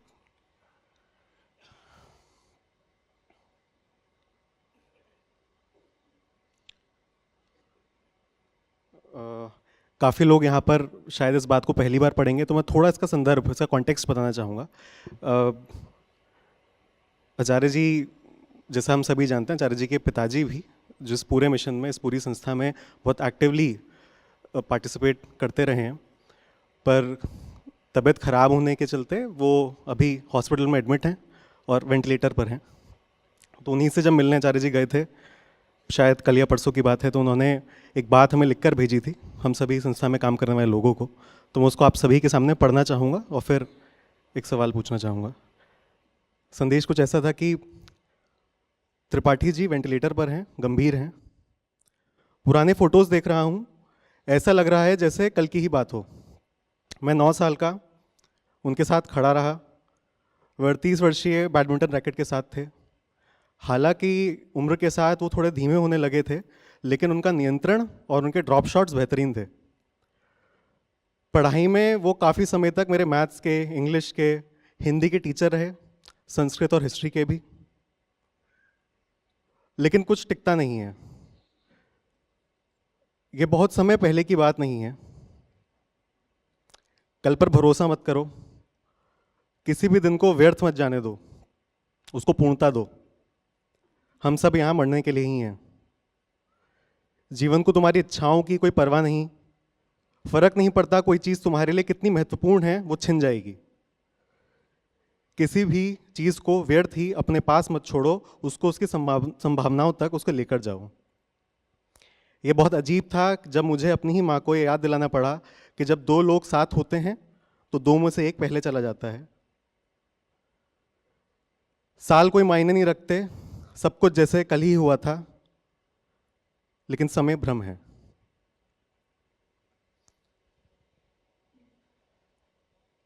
आपने इस संदेश को इस बात से ख़त्म किया था कि समय भ्रम है, पर यहाँ जो पूरी अभी चर्चा हुई, मैं देख रहा था कि यहाँ पे समय का एक बहुत महत्वपूर्ण किरदार है। तो फिर ये बात क्या है?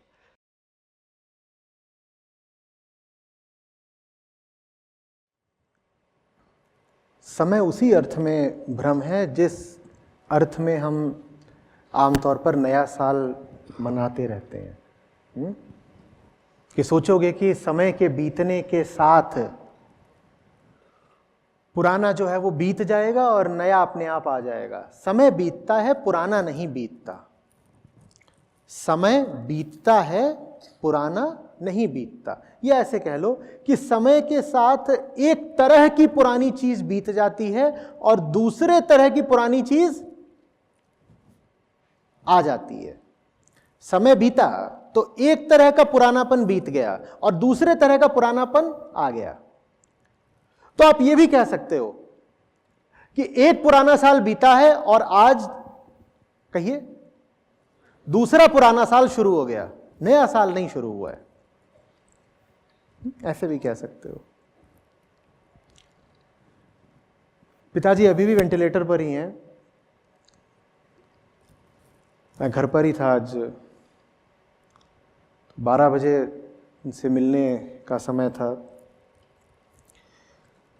उनका फेफड़ा, तिल, किडनी, लिवर सब एक साथ ही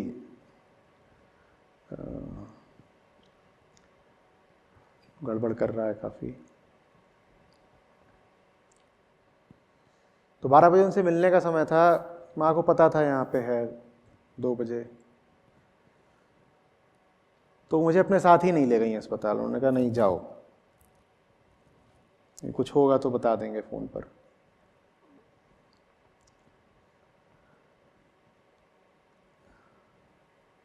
मुझे लगता है इसमें कुछ नयापन है ना?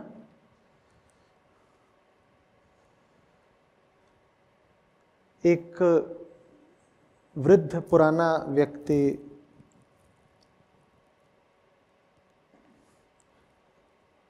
जिसके साथ हमें डर लग रहा है कि वही पुरानी घटना न घट जाए कहीं, जिसको हम मृत्यु बोलते हैं।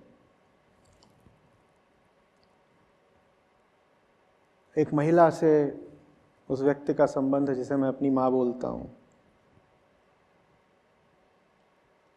और पति पत्नी में मोह का ही रिश्ता होता है, और बच्चों का बाप से भी वैसा ही रिश्ता। लेकिन वो महिला मुझसे बोल रही है नहीं, ज़रूरत नहीं है, जाओ, कुछ होगा तो बता देंगे।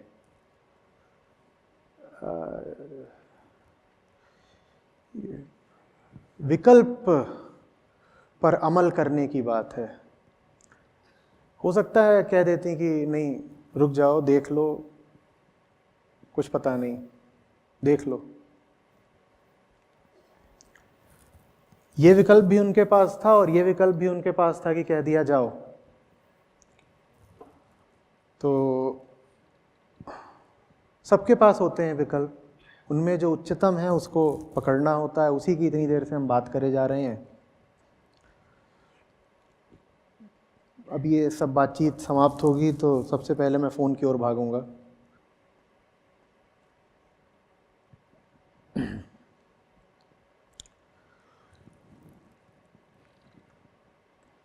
जो हमारे साथ हो रहा होता है हमें लगता है नया है ना?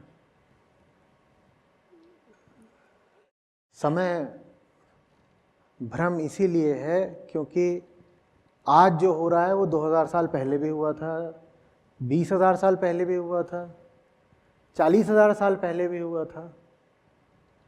लेकिन समय हमें ऐसा दर्शाता है जैसे हमें पहली बार हो रहा हो। आपको प्रेम हो जाता है, आपने देखा है कैसी पुलक उठती है जीवन में कुछ समय के लिए, कैसी गर्मी, कैसी उत्तेजना आ जाती है, और तब ऐसा ही लगता है जैसे एकदम कुछ नया हो गया। जीवन में सब कुछ नया हो जाता है, चांद तारे सूरज ये भी नए हो जाते हैं। जो आपके साथ हो रहा है वही 5000 साल पहले किसी के साथ हुआ था।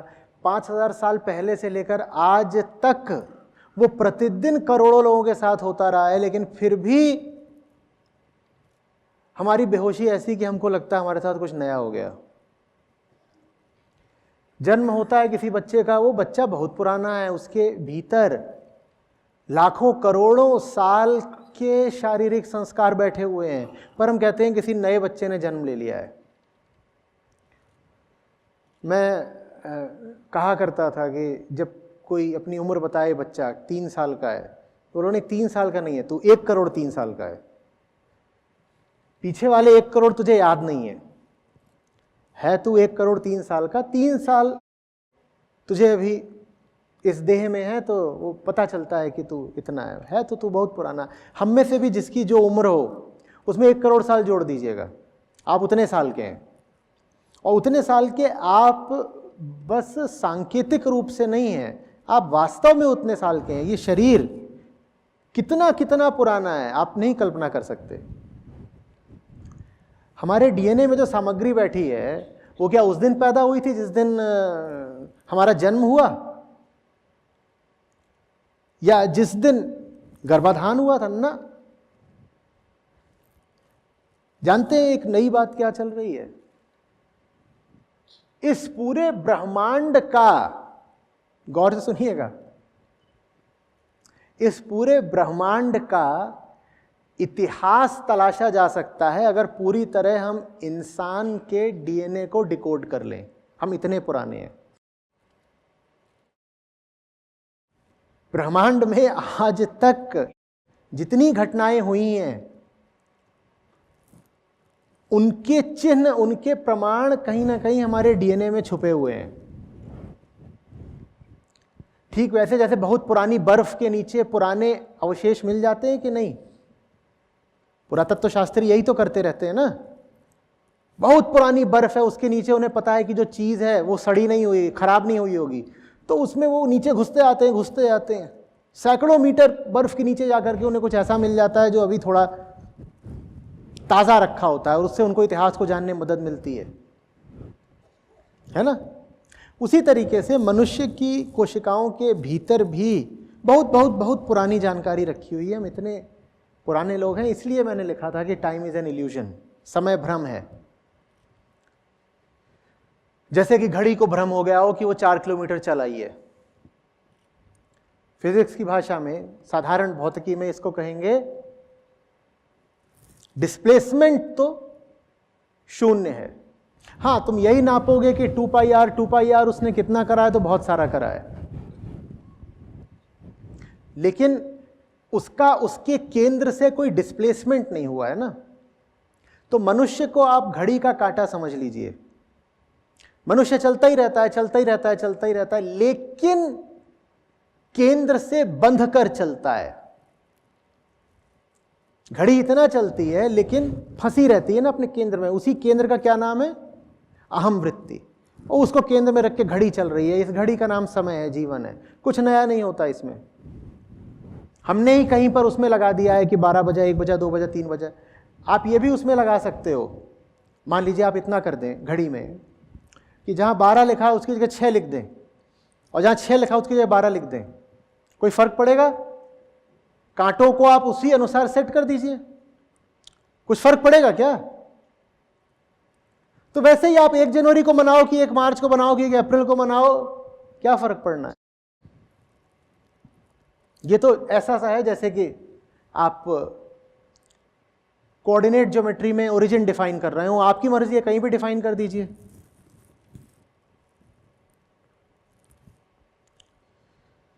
समझ में आ रही है बात? ये नया कैसे मिलता है? हमने क्या बोला?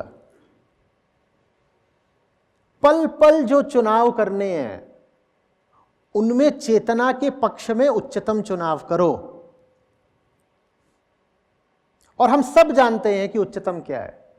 हमारे पास जो चुनाव है ना,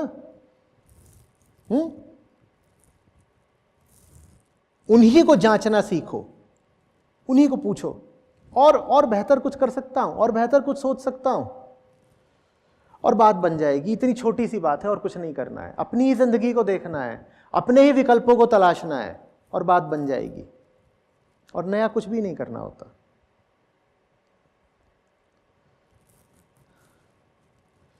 मैं कुछ कह पाया हूं?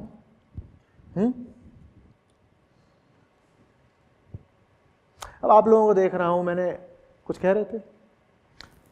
आप लोगों से मैंने पूछा कितने लोग पहले शिविरों में आ चुके हैं। अधिकांश लोगों ने हाथ उठाए। गीता में भी मेरे साथ आप में से बहुत लोग हैं, उपनिषदों में भी साथ रहे हैं। तो ये देख करके अभी एक ताज़ा ख्याल आया है, वो कह देता हूँ।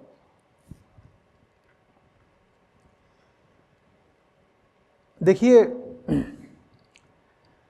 मैं कोई बड़ी ऊंची कोई बड़ी नई बात बोल नहीं रहा हूं।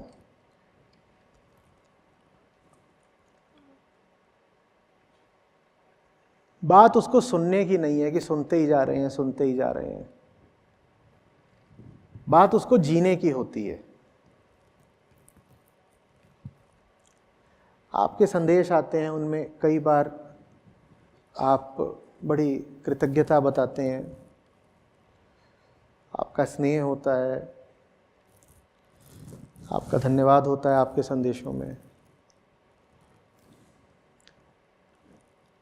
जो एक चीज़ है जो आप कर सकते हैं और आपको करनी चाहिए, वो है कि जो बात आपको समझ में आने लगी है उसको जिएं। सिर्फ उसी से सिद्ध होगा धन्यवाद। कृतज्ञता यदि है तो जीवन में दिखाई दे, सामने आकर के दहाड़ना पड़ेगा, खुल करके जीना पड़ेगा, उसके अलावा नहीं कोई विकल्प होता है।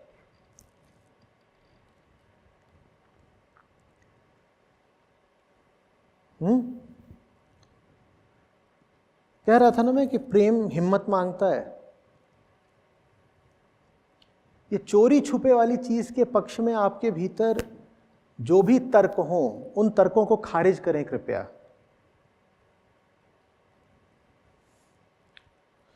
जो चोरी छुपे वाला प्रेम होता है ना, कि हम छुप छुप के करते हैं, ये नहीं चलेगा।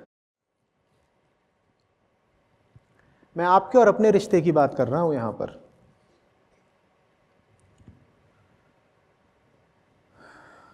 अगर हमारे बीच वास्तव में कोई रिश्ता है तो मैं बर्दाश्त नहीं कर पाऊंगा कि आप वैसी ही जिंदगी जी रहे हो जैसी कोई आम आदमी जीता है।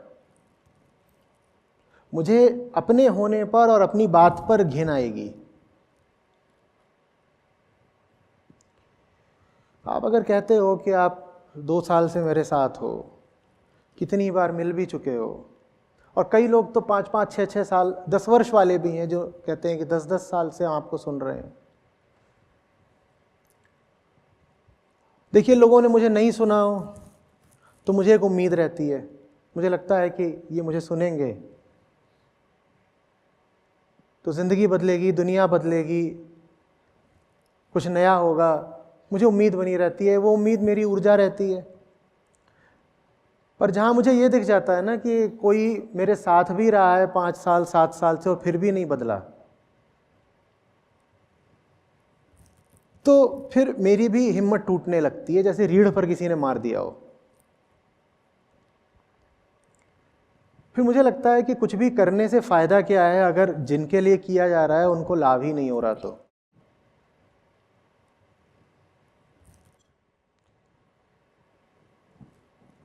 मैंने एक आम जिंदगी नहीं जी है।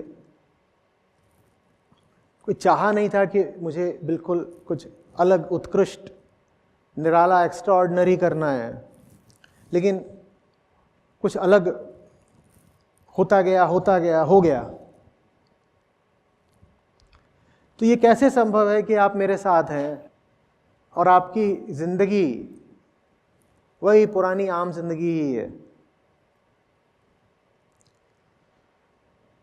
कि आप कहीं बस में जा रहे हैं और बस के आम यात्रियों जैसे ही दिख रहे हैं। आप सब्जी मंडी में खड़े हुए हैं और आप भी 4 रुपए के लिए बहस करते किसी आम खरीदार जैसे ही हैं।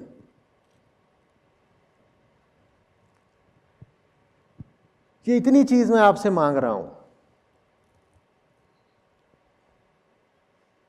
अगर हमें वैसे ही चलना है जैसे हम हैं, तो हम यहां एक दूसरे के आमने सामने कर क्या रहे हैं? स्वांग।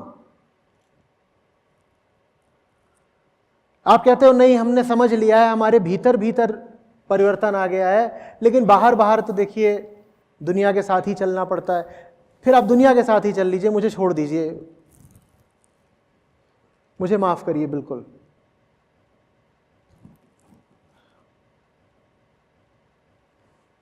डर मुझ में भी रहा है, संदेह मुझ में भी रहे हैं, लेकिन फिर भी लगभग 100% ईमानदारी से कह सकता हूं कि जितना मैं दहाड़ सकता था, ललकार सकता था, मैंने किया है। बाकी इंसान हूं, त्रुटियां होंगी, दोष होंगे, कहीं पर मैं भी शायद डर के पीछे हटा होऊंगा, उसकी बात नहीं कर रहा, लेकिन लगभग जितनी दूर तक जा सकता हूं और जितनी जोर से पुकार सकता हूं मैं कर रहा हूं। मैं ये कैसे देख लूं कि मेरे साथ के लोग दब्बू हैं? मैं आपसे नहीं कह रहा हूं आप आकर के संस्था के लिए कुछ करें, मैं नहीं कह रहा हूं आप मेरे पक्ष में दहाड़ें।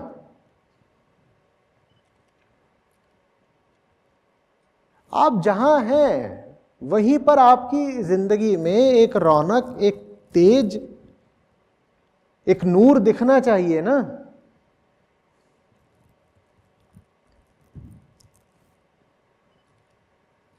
मोहल्ले के 10 लोग खड़े हुए हैं, उसमें एक आप भी खड़े हुए हैं और कोई अंतर ही नहीं दिख रहा, न हस्ती में, न बातों में, न निर्णयों में, न कर्मों में, कोई अंतर ही नहीं दिख रहा। तो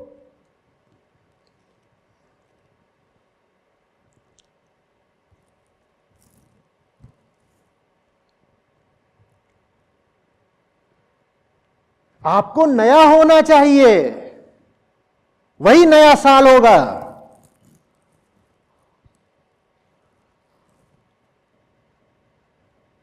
ऐसे थोड़े ही है कि घर में 5 लोग हैं या 8 लोग हैं, उनमें से एक है जो इस वक्ता को, प्रशांत को सुनता भी है, पढ़ता भी है, लेकिन उस एक में और बाकी जो 6-7 हैं उनमें कहीं कोई अंतर ही नहीं, कोई भेद ही नहीं। तो हटाइए फिर। वही फिल्में जो बाकी 6 देख रहे हैं आप भी देख रहे हैं, वही बातें, वही गॉसिप जो बाकी 6 कर रहे हैं आप भी कर रहे हैं, बाकी 6 भी बैठ करके रात में दूध मलाई उड़ा रहे हैं, आप भी उड़ा रहे हैं, क्योंकि आप उनके साथ के हैं ना। तो आप उन्हीं के साथ के हो जाइए, मेरे साथ मत रहिए फिर। मुझे अकेले चलने का बड़ा अनुभव है, मैंने तो कभी सोचा भी नहीं था कि इतने लोग हो भी जाएंगे। मैं अकेला ही भला।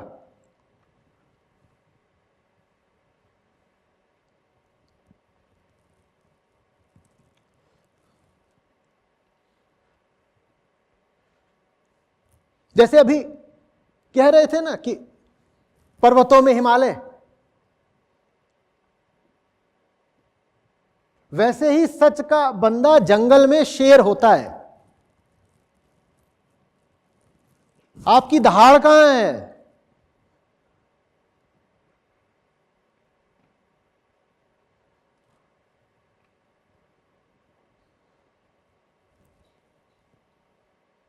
चूचू, चीची और मिमियाना, म्याऊ। थोड़ा अभी कटु इसलिए होना पड़ रहा है क्योंकि मुझे लगता है इसलिए क्योंकि मैंने इंसान से उम्मीद नहीं खोई है, और जो लोग मेरे साथ आ जाते हैं उनसे तो दोष है मेरा, लेकिन उनसे मुझे बहुत उम्मीदें हो जाती हैं। मैं उन्हें बहुत बहुत ऊंचा देखना चाहता हूं।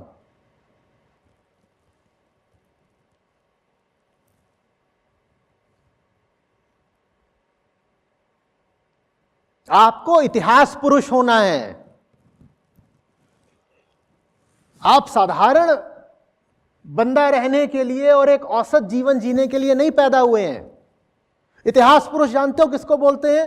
जो समय की धारा को मोड़ दे, उसको बोलते हैं। उसी में नवीनता है।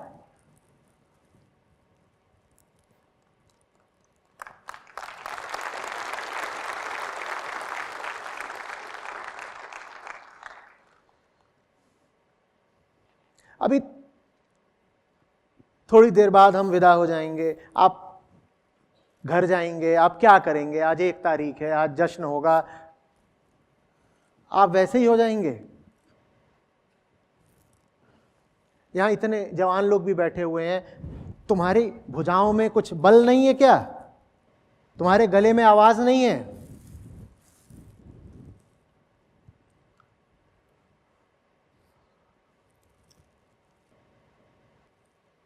और जो थोड़ा प्रौढ़ लोग बैठे हुए हैं वो आमतौर पर अपने अपने घरों के मुखिया होंगे।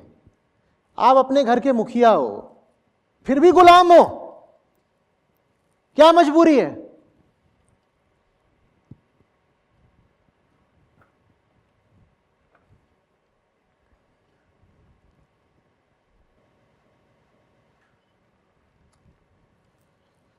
हाथ में अभी आपके टीवी का रिमोट आ जाएगा। आपके पास विकल्प नहीं है क्या? बोलो ना। रिमोट का तो मतलब ही होता है विकल्प। उसका नाम ही है रिमोट कंट्रोल, या उसका नाम है रिमोट कंट्रोलर।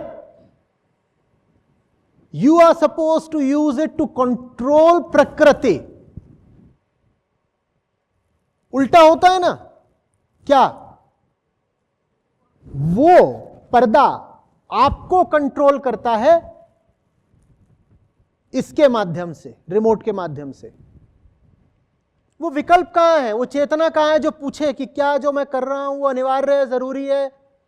मजबूरी मजबूरी मजबूरी मजबूरी मजबूरी करते करते राख हो जाना एक दिन, और फिर कहना अब मजबूरियां मिट गई, अब कोई मजबूरी नहीं है।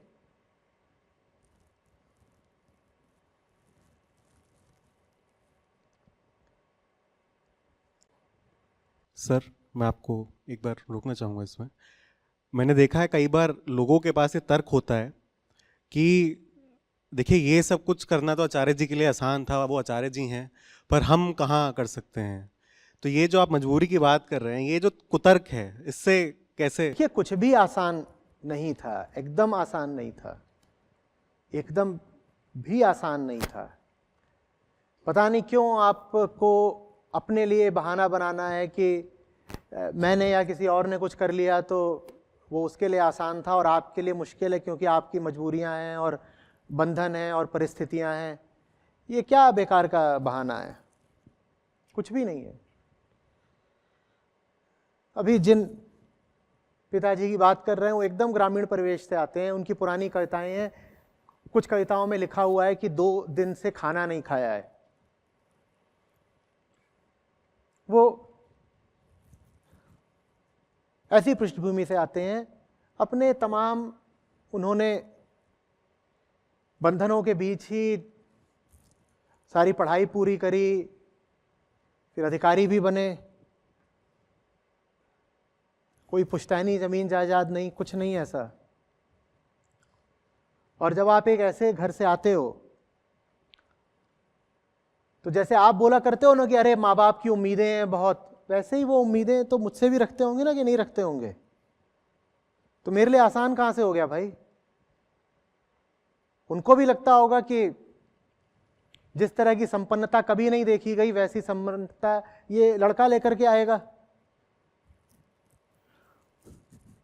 यूएस में किसी इन्वेस्टमेंट बैंक में चला जाएगा और साल के कई लाख डॉलर घर भेजा करेगा।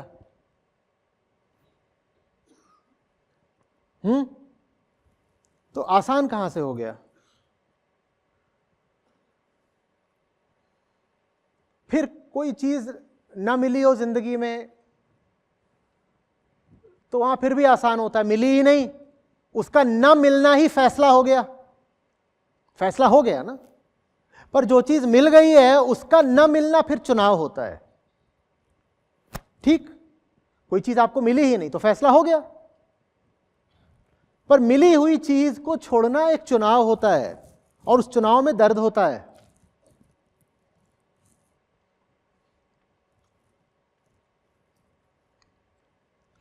मेरे भी दोस्त यार हैं, परिवार है, और मैं भी कोई आसमान से नहीं उतरा हूं, साधारण मिट्टी का पुतला हूं। मेरे भीतर भी कई तरह के संशय उठते थे, कुछ स्पष्टता नहीं थी क्या होगा क्या नहीं होगा। चलते रहे। देखिए मुझको लेकर के बहाना मत बनाइए कि इस आदमी के लिए आसान था इसलिए अलग चल लिया, हमारे लिए आसान नहीं चलेंगे। मुझे बहाना मत बनाइए, बल्कि अगर आपको मेरा इस्तेमाल ही करना है तो मेरी कहानी को सहारा बना लीजिए। मेरी कहानी हर उस आदमी के लिए सहारा बन सकती है जो अलग चलना चाहता है पर संशय से घिरा हुआ है। और मैं हर तरीके से अलग चला हूं,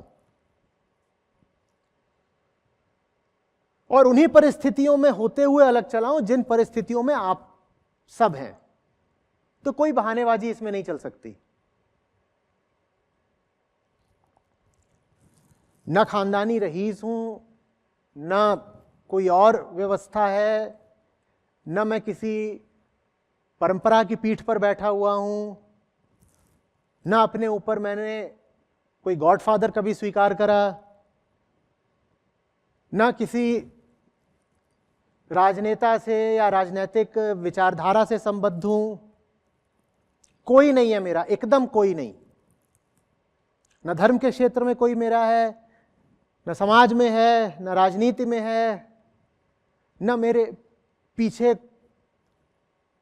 कोई फंडिंग लगी हुई है, कुछ नहीं। अकेला खड़ा हूं, जैसे अभी आपके सामने बिल्कुल ऐसे ही खड़ा हूं। और कृपा करके कोई कल्पना, कोई कहानी मत बना लीजिएगा कि किसी ना किसी का तो इनको समर्थन मिला होगा, एकदम किसी का नहीं। और मैं गर्व अनुभव करता हूं ये कहने में कि मैंने सहारा दिया है।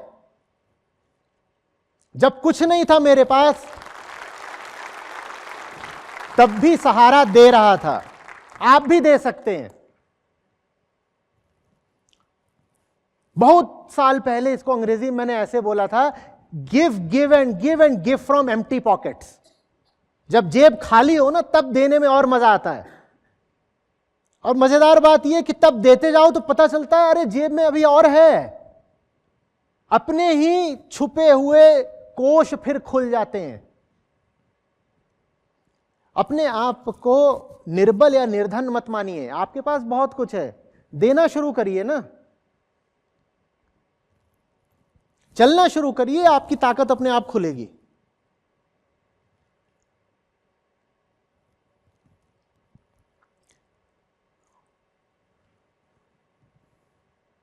वक्त की बात है। अभी कह रहा था कोई नहीं है साथ में। अगर कोई साथ में है तो आप लोग हैं, और आप लोग भी बस साथ बने रहें और एक झुंड बन जाए, एक समुदाय बन जाए, ऐसी मेरी बिल्कुल इच्छा नहीं है। बल्कि मैं चाहता हूं कि हमारे संबंध पर एक कड़ी शर्त रहे, और वो शर्त यह है कि जब तक आप प्रयासरत हैं कि आप उठते रहें, जीवन में बेहतर होते रहें, और जब तक मैं उस प्रयास में सहयोगी हो पा रहा हूं, तब तक हमारा आपका रिश्ता रहे। जिस दिन आप ऐसे हो जाएं कि कहें कि हमें तो बस सुनना है, करना कुछ नहीं, हमें तो बस किताब पढ़नी है, वीडियो देखना है, जीना कुछ नहीं, उस दिन मैं आपको अपने आप से दूर कर दूं।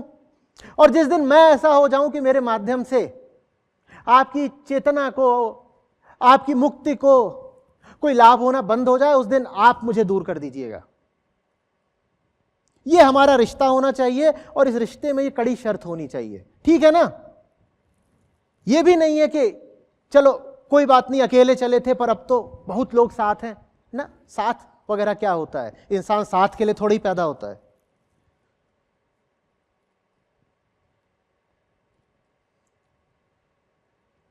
बात आ रही है समझ में?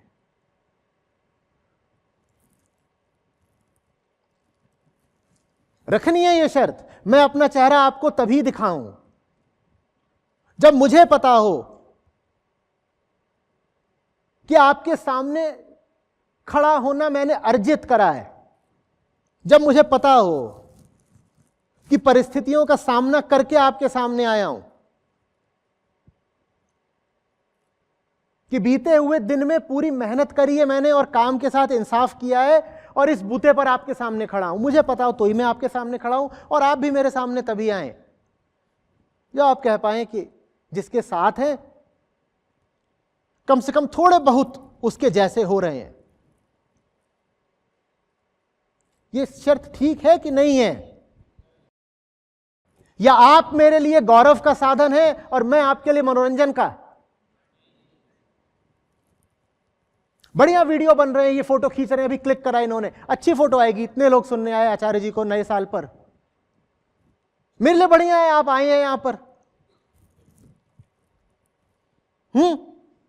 और बड़ी हम भीड़ इकट्ठा कर सकते हैं चाहे तो, और फिर ऐसे छाती, गौरव, इतने बड़े हो गए भाई। और जब आप बड़े हो जाते हो तो कई तरह के लाभ मिलने लग जाते हैं, आर्थिक, सामाजिक, राजनीतिक लाभ लेने शुरू कर दो। ये करूं मैं? कैसा लगेगा आपको अगर मैं आपको अपने लिए बस गौरव का साधन बना लूं तो बोलिए, बोलिए कैसा लगेगा? और मुझे कैसा लगेगा अगर मैं आपके लिए बस मनोरंजन का साधन बन जाऊं तो? बोलिए।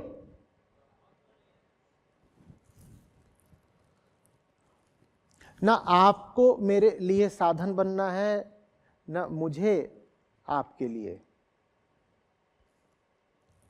प्रेम में एक दूसरे के लिए मनोरंजन का या गौरव का या इच्छा पूर्ति का साधन नहीं बनते ना, नहीं बनते ना।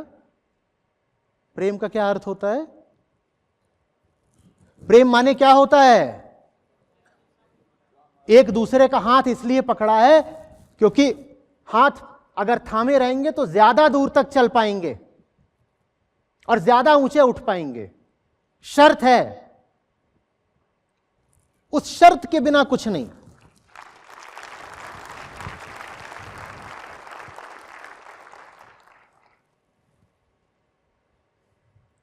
बात आ रही है समझ में?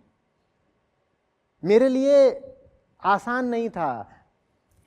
आपकी तरह बिल्कुल इंसान हूं, एकदम आपकी तरह, और आपको भरोसा दिला रहा हूं जितने भी दिन जीऊंगा मैं कभी नहीं बोलने जा रहा कि मुझ में कोई दिव्यता है, अनूठापन है, निराला हूं, अलग हूं, अद्भुत हूं, इनलाइटेंड हूं, अवतार हूं। ये मैं कहिए तो लिख करके दे दूं।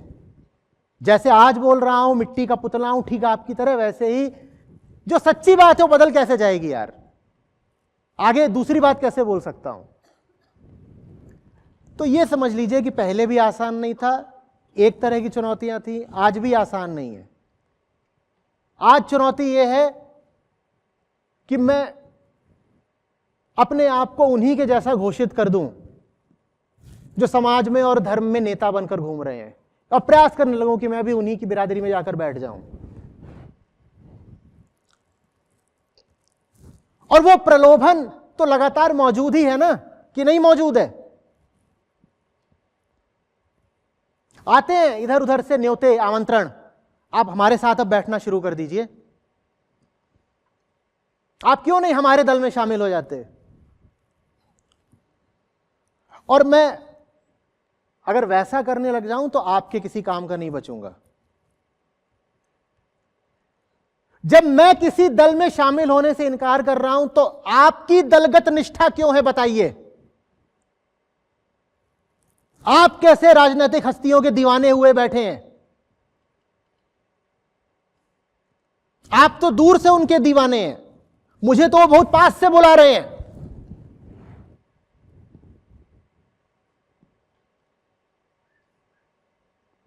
बोलो। और आपको फिर राजनेताओं का और अभिनेताओं का और बड़े उद्योगपतियों का, सेठों का और यही सब जो प्रभावशाली लोग हैं, आपको उनका ही मुरीद होना है तो आप उन्हीं के साथ रहिए, क्योंकि आप एक ऐसे आदमी के सामने खड़े हैं जो समाज में उतरा है उन प्रभावशाली लोगों के लिए नहीं, आपके लिए।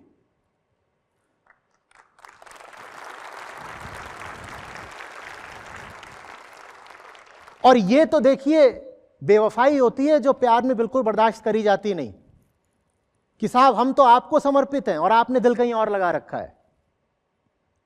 चलता नहीं ना।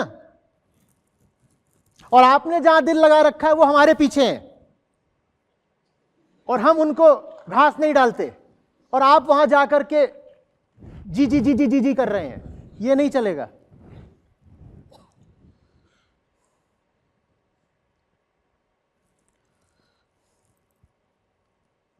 ये बात भी मैं गौरव बताने के लिए नहीं कर रहा हूं, इसमें कोई गौरव की बात नहीं है। समाज तो जहां भीड़ देखता है उसी को श्रेष्ठ मान लेता है, ये तो जाहिर सी बात है, होगा ही।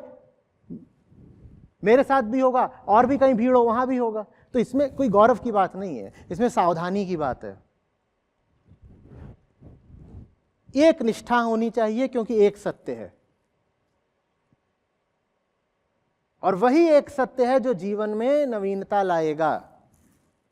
एक जिंदगी, एक दिल, एक सत्य, एक प्रेम,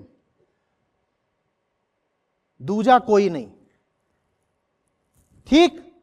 हमने हर चीज को मल्टीपल बना रखा है, जहां देखो वहां तीसरा, पांचवा, 18वां पैदा कर रखा है। जिंदगियां हमें लगता है बहुत सारी हैं, हमारा ही तो दूसरा जन्म हो जाएगा। 100 बार समझाया, आप जो है आपका नहीं होगा। जिसका पुनर्जन्म होता है वो वस्तु दूसरी है। आप जो व्यक्तित्व हैं इसका कोई पुनर्जन्म नहीं होता। लेकिन एक जिंदगी, ये बात भी हम नहीं मानते आसानी से। बार बार बोलता हूं, आपकी तो एक ही जिंदगी है, एक सत्य। हम वो बात भी नहीं मानते, हम द्वैत में विश्वास रखते हैं। हम कहते हैं मैं भी सत्य हूं, संसार भी सत्य है, तो दो सत्य तो कम से कम है ही है। और एक तीसरा भी है, एक भगवान भी है, वो भी सत्य है। तो 2 का 3 भी बना देते हैं, 4, 5 भी बना सकते हो, मर्जी है। असंख्य सत्य बना लो। और मैं कह रहा हूं, एक जिंदगी, एक सत्य, एक निष्ठा।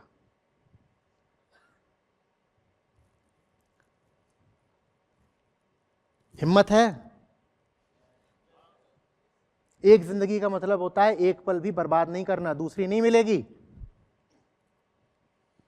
एक जिंदगी का मतलब समझते हैं? सब तरह के विचलन और विक्षेप बाहर, समय ही नहीं है। एक जिंदगी है, बीता पल लौटता नहीं और आगे के पल पता नहीं कितने हैं। समय क्या है? क्या बोला था? भ्रम है भैया, नहीं पता। एक जिंदगी, एक सत्य, एक निष्ठा। अगर सत्य एक है तो 5 से मेरी निष्ठा कैसे हो सकती है? 5 जगह दिल कैसे लगा सकता हूं जब सच्चाई एक है? तो बोलो कि लगाना है। ऐसे को पसंद करोगे जो 70 जगह आशिकी करते फिरते हैं? हाँ,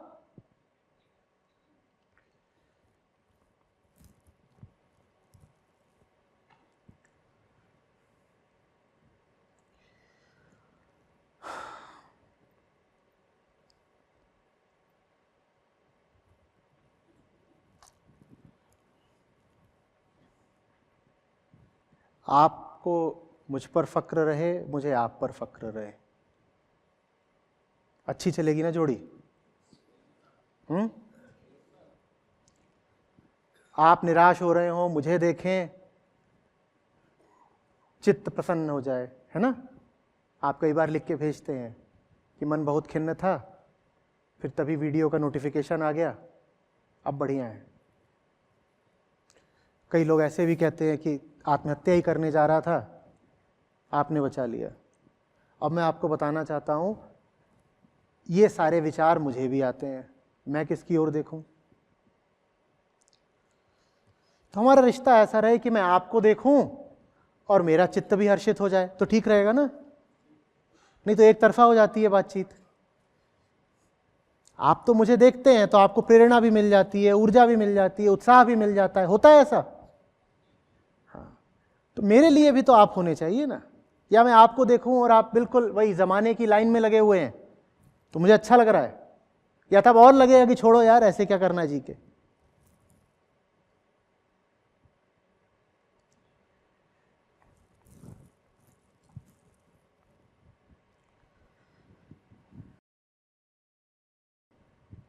सच अनंत होता है, असीम होता है, अजेय होता है, लेकिन प्रकृति में वो सदा अल्पमत में होता है। तो आप अगर एक ऊंची प्रेम भरी सही जिंदगी जिएंगे तो आप हमेशा अल्पमत में ही होंगे। अल्पमत में रहने की तैयारी कर लीजिए और अल्पमत में रहने को ही सामान्य मान लीजिए। 10 के बीच में आप अकेले रहेंगे, इस बात को आप अपना दुर्भाग्य भी मान सकते हैं। बोलो क्या मानना है? यह पक्का है कि 10 क्या 100 में आप अकेले रहोगे।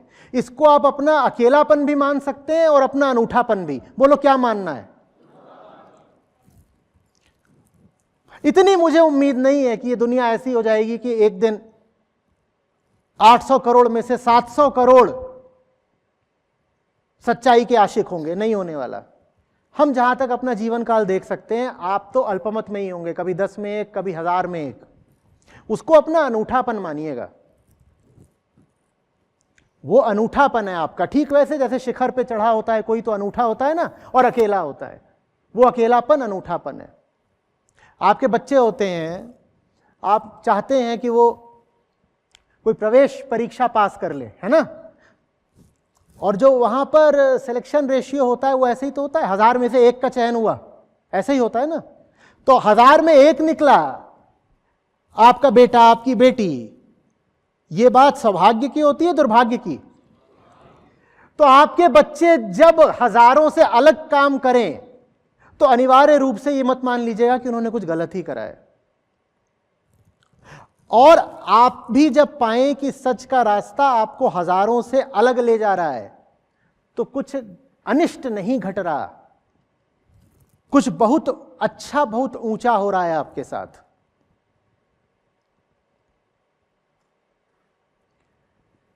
समझ में आ रही है बात? ये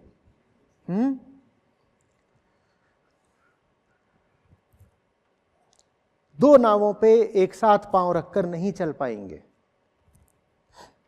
और छूटेगी कौन सी नाव ये पहले से पता है। जो बड़ी वाली नाव है आप उसी में सवार हो जाएंगे। एक तरफ है उनका इतना बड़ा टाइटैनिक, और दूसरी तरफ है हमारी छोटी सी लाइफ बोट। टाइटैनिक और लाइफ बोट के आकार में क्या अनुपात होता है? 10,000 और 1, या 1,00,000 और 1, ऐसे ही कुछ। बस इतनी सी बात है कि एक डूबता है, एक बचता है।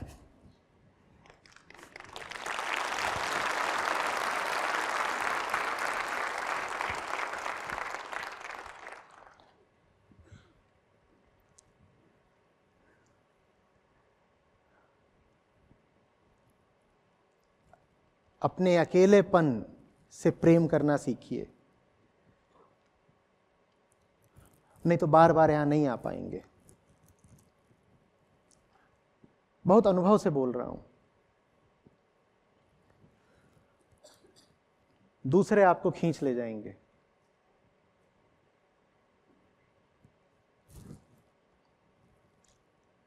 अपने पाठकों, अपने श्रोताओं के साथ क्या, मैंने तो अपने व्यक्तिगत जीवन में भी इस अनुभव का दर्द सहा है।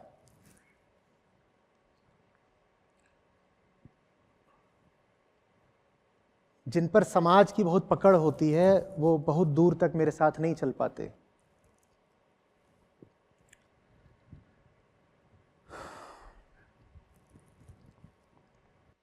सर, आज जैसे हम नए साल के लिए यहाँ पहुँचे थे, तो बहुत कुछ है जो आपसे सुनते हैं, बहुत कुछ है जो आपसे सीखते हैं, पर कोई एक बात है जो आप चाहेंगे कि यहाँ मौजूद हर व्यक्ति उससे अपने साथ लेकर जाए और उसे साल के अंत तक याद रखे?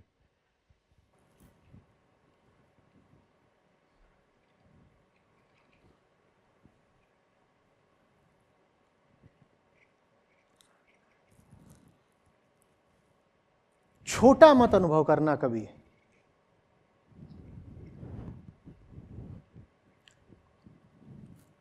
और ये चाहेंगे सब कि छोटा अनुभव करो। ये शब्द है ना, मुझे बहुत प्यारा है, ठसक। ऐसे ऐसे तन के खड़े रहना है। हाँ, ये थोड़ा सा पीछे को फेंका रहे।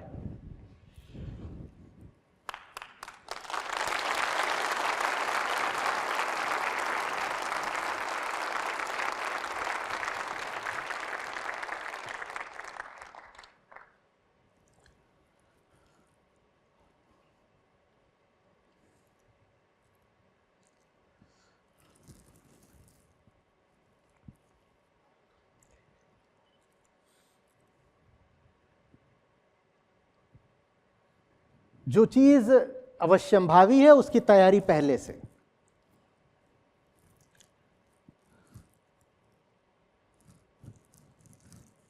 जहां हर चीज में मिलावट है, जहां धर्म संस्कृति इनके नाम पर सिर्फ विक्षेप परोसा जा रहा है, वहां अगर आप एक सही साफ सुथरी जिंदगी जियोगे तो अल्पसंख्यक ही रहोगे।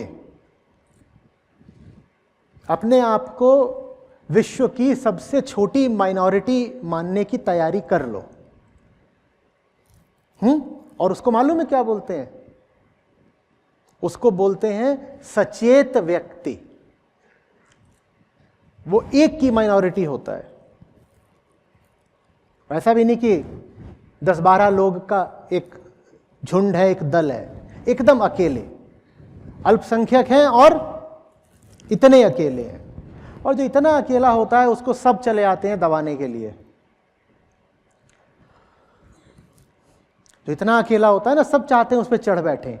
किसी को हक नहीं देना है कि चढ़ बैठे।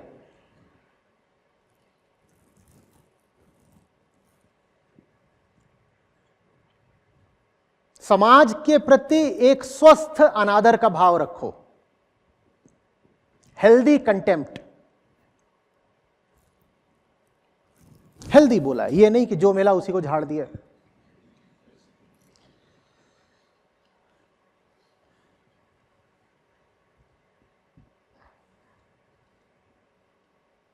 वो रखना जरूरी है, क्योंकि अपने आप को वरना बचा नहीं पाओगे। हर बच्चा एक संभावना लिए पैदा होता है, दुनिया उस संभावना को खा जाती है, दुनिया आपको भी खा जाएगी। दुनिया है ही इसीलिए कि इंसान को खा जाए।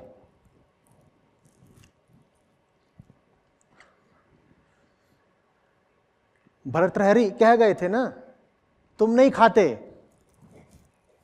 दुनिया तुमको खाती है। तुम सोच रहे हो कि तुम भोग को भोग रहे हो, भोग तुम्हें भोग रहा है। तुम नहीं खा रहे, यहां पे तुम पैदा हुए हो खाए जाने के लिए। ये दुनिया सबको खा जाती है, तैयार रहो, नहीं खाए जाना है। गरिमा, डिग्निटी, क्या डिग्निटी, ऐसी गरिमा जो दहाड़ती है, बदतमीज गरिमा।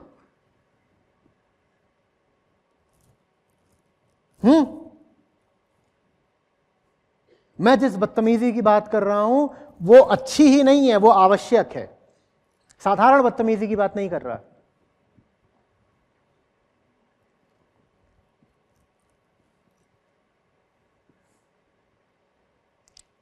ये सर है, ये सिर्फ सत्य के सामने झुकता है। क्या?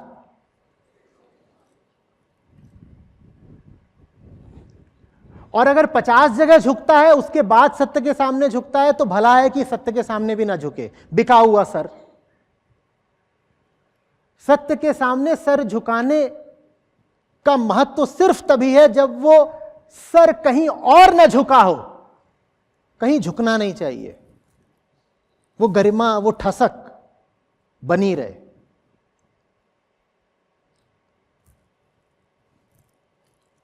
सर झुके नहीं और हाथ फैले नहीं। याचक नहीं बनना है, भिखारी नहीं है हम।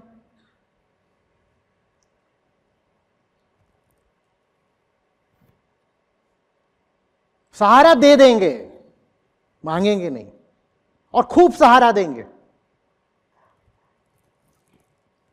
किसी को सहारा देने में अपना नुकसान होता हो तो और देंगे सहारा, तभी तो मजा है ना। देखिए तो कितनी चोट झेल सकते हैं। जिसको सहारा दे रहे हो वही पलट करके मारे हमें तो भी उसको देंगे सहारा। देखे तो दिल कितना बड़ा है।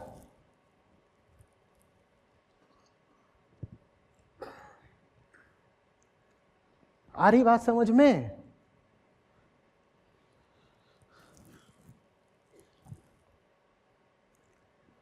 सच्चाई का सिपाही संसार के दर पे भिखारी थोड़े ही बनेगा, या बनेगा? हटो हटो तुम, ये भाव रहता है फिर।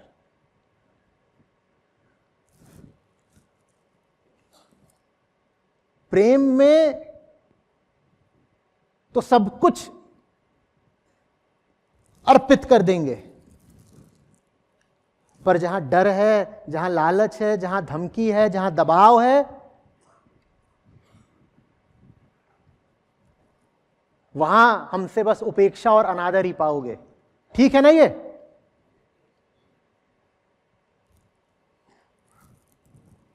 और कभी भी ये भाव उठेगा अगर कि ये तो हारी हुई चीज है, सामने वाला पक्ष बहुत बलवान है, हम छोटे हैं, कमजोर हैं, ऐसी भावना को क्या करना है? दूर हट, छू। सबसे बड़ा दोष है कमजोरी।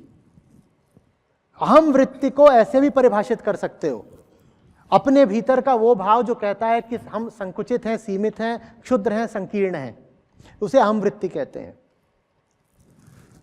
अपने ही भीतर की संकीर्णता को अहम वृत्ति कहते हैं। जब भी ऐसा भाव आए, हमसे क्या हो पाएगा, पर हम क्या कर सकते हैं, एकदम उसको पत्थर मार के भगा दो। पढ़ेंगे तो ऊंचे से ऊंचा पढ़ेंगे, देखेंगे तो ऊंचे से ऊंचा देखेंगे, घटिया साहित्य नहीं पढ़ेंगे, घटिया संगति नहीं करेंगे, घटिया जीवन नहीं जिएंगे, घटिया नौकरी नहीं करेंगे, घटिया पेशा भी नहीं अपनाएंगे। और हम सब जानते हैं कि घटिया किसको कहते हैं। कम से कम अगर मेरे साथ रहे हैं आप, तो आप भली भांति जानते हैं घटिया किसको कहते हैं।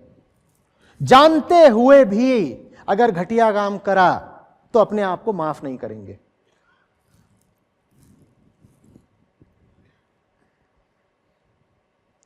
ठीक है ना? और फिर तन कर जिएंगे, क्योंकि पता है कीमत चुकाई है। खोखला घमंड नहीं कर रहे, ठोस गरिमा है। गरिमा और घमंड में अंतर होता है ना? हां, बाहर वाले लोगों को लगेगा कि घमंडी हो गए हो, वो यही कहेंगे कि ये तो अपने में चलते हैं, बहुत घमंडी हो गए, अपने आप को तुर्रम खां समझते हैं। कहने दो, तुममें इतनी समझ ही होती कि घमंड अलग चीज है और गरिमा दूसरी,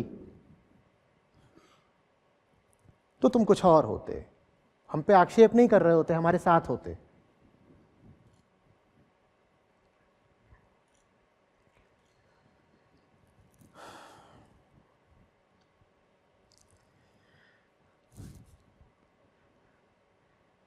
एक एक चीज में चुनाव करेंगे ना, क्या कपड़ा पहन रहे हैं, क्या खाना खा रहे हैं, कहां रह रहे हैं, कौन सी किताबें पढ़ रहे हैं, कौन सा चैनल देख रहे हैं, किन लोगों का समर्थन कर रहे हैं, किन का विरोध कर रहे हैं, कर सकते हैं कि नहीं कर सकते हैं। और जब करेंगे तो है ताकतें जो विरोध करेंगी, उनको झेलेंगे ना? हाँ, झेलेंगे। और जब झेलेंगे तो पता चलेगा अरे तो झेल सकते थे, इतना भी मुश्किल नहीं था।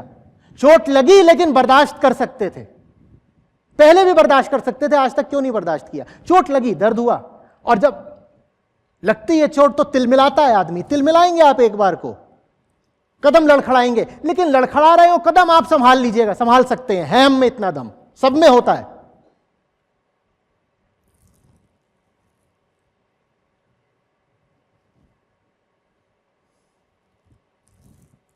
हमारे पुरखे, हमारे पूज्य, हमारे प्रेमी हमें बताया गए हैं ना कि अमृत की औलाद हो तुम इतनी आसानी से कैसे लड़खड़ा सकते हो?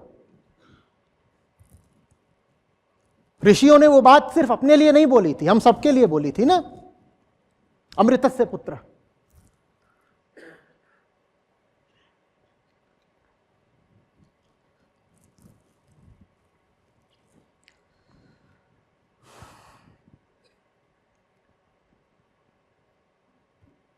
करेंगे प्रयोग हर बार, जब भी लगेगा कोई मजबूरी आ रही है, कहेंगे कोशिश करके तो देखते हैं। अंजाम क्या निकलेगा हमें पता नहीं। प्रयास करने में भी कोई बंधन है, परिणाम पर हमारा बस नहीं। क्या प्रयास भी हमारे हाथ में नहीं? बोलिए, प्रयास करेंगे, पूरी ईमानदारी से करेंगे ना। हां, एक बार भी अर्जुन को नहीं कहा कि तुम जीतोगे, लेकिन बार बार कहा कर्म पर अधिकार है। कर्म से कैसे पीछे हट रहे हो? कौन सा कर्म? निष्काम कर्म, जो कहां से आता है? अपने भीतर के अंधेरे को जानने से और लड़ने से आता है। जानेंगे कि हमारे भीतर हमारा दुश्मन है, उससे लड़ लिए तो बाहर के दुश्मन, क्या दम है इनमें?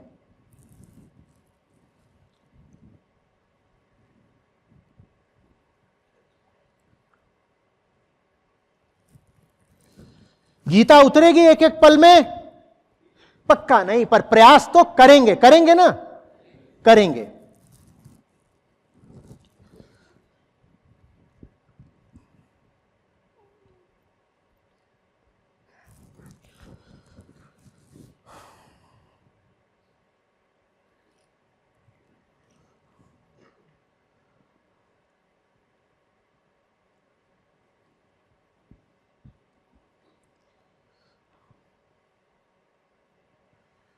न दैन्यम न पलायनम।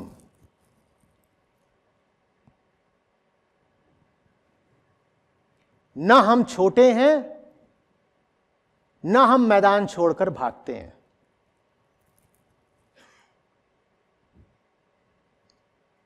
चोट लगती है, चोट सहते हैं। मौत आती है, मौत सहते हैं। मौत भी कोई हमें पहली बार आ रही है क्या? मौत भी बहुत पुरानी है। नया तो वो जीवन है जिसके लिए प्रयास कर रहे हैं। 1000 बार पहले मरे, एक बार और मर लेंगे, पर नए जीवन के लिए प्रयास तो करेंगे ना? करेंगे ना?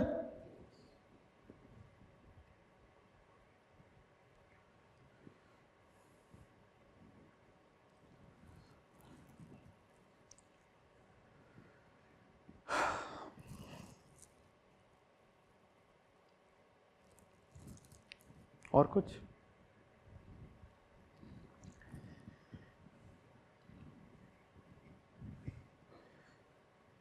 ये बात बिल्कुल अधूरी छोड़कर जा रहा हूं, क्योंकि बात कभी पूरी नहीं होती। पूरा तो जिंदगी को ही होना होता है। जिंदगी को आपको पूरा करना है। हाँ,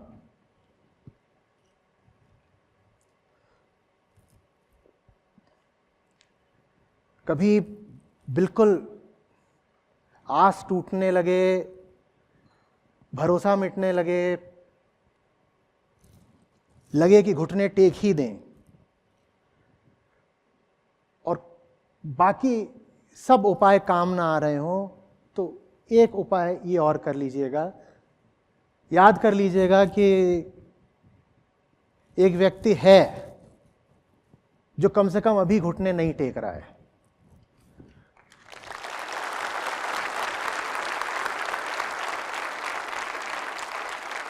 आप अगर अकेले भी हैं तो एक और व्यक्ति भी है जो अकेला है। 2 अगर अकेले हो तो अकेले तो नहीं कहलाते।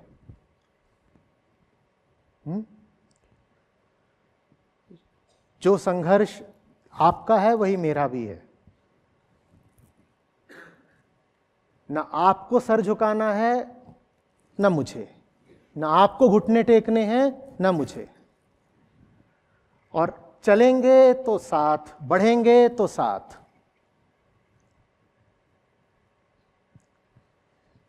समझ में आ रही है बात?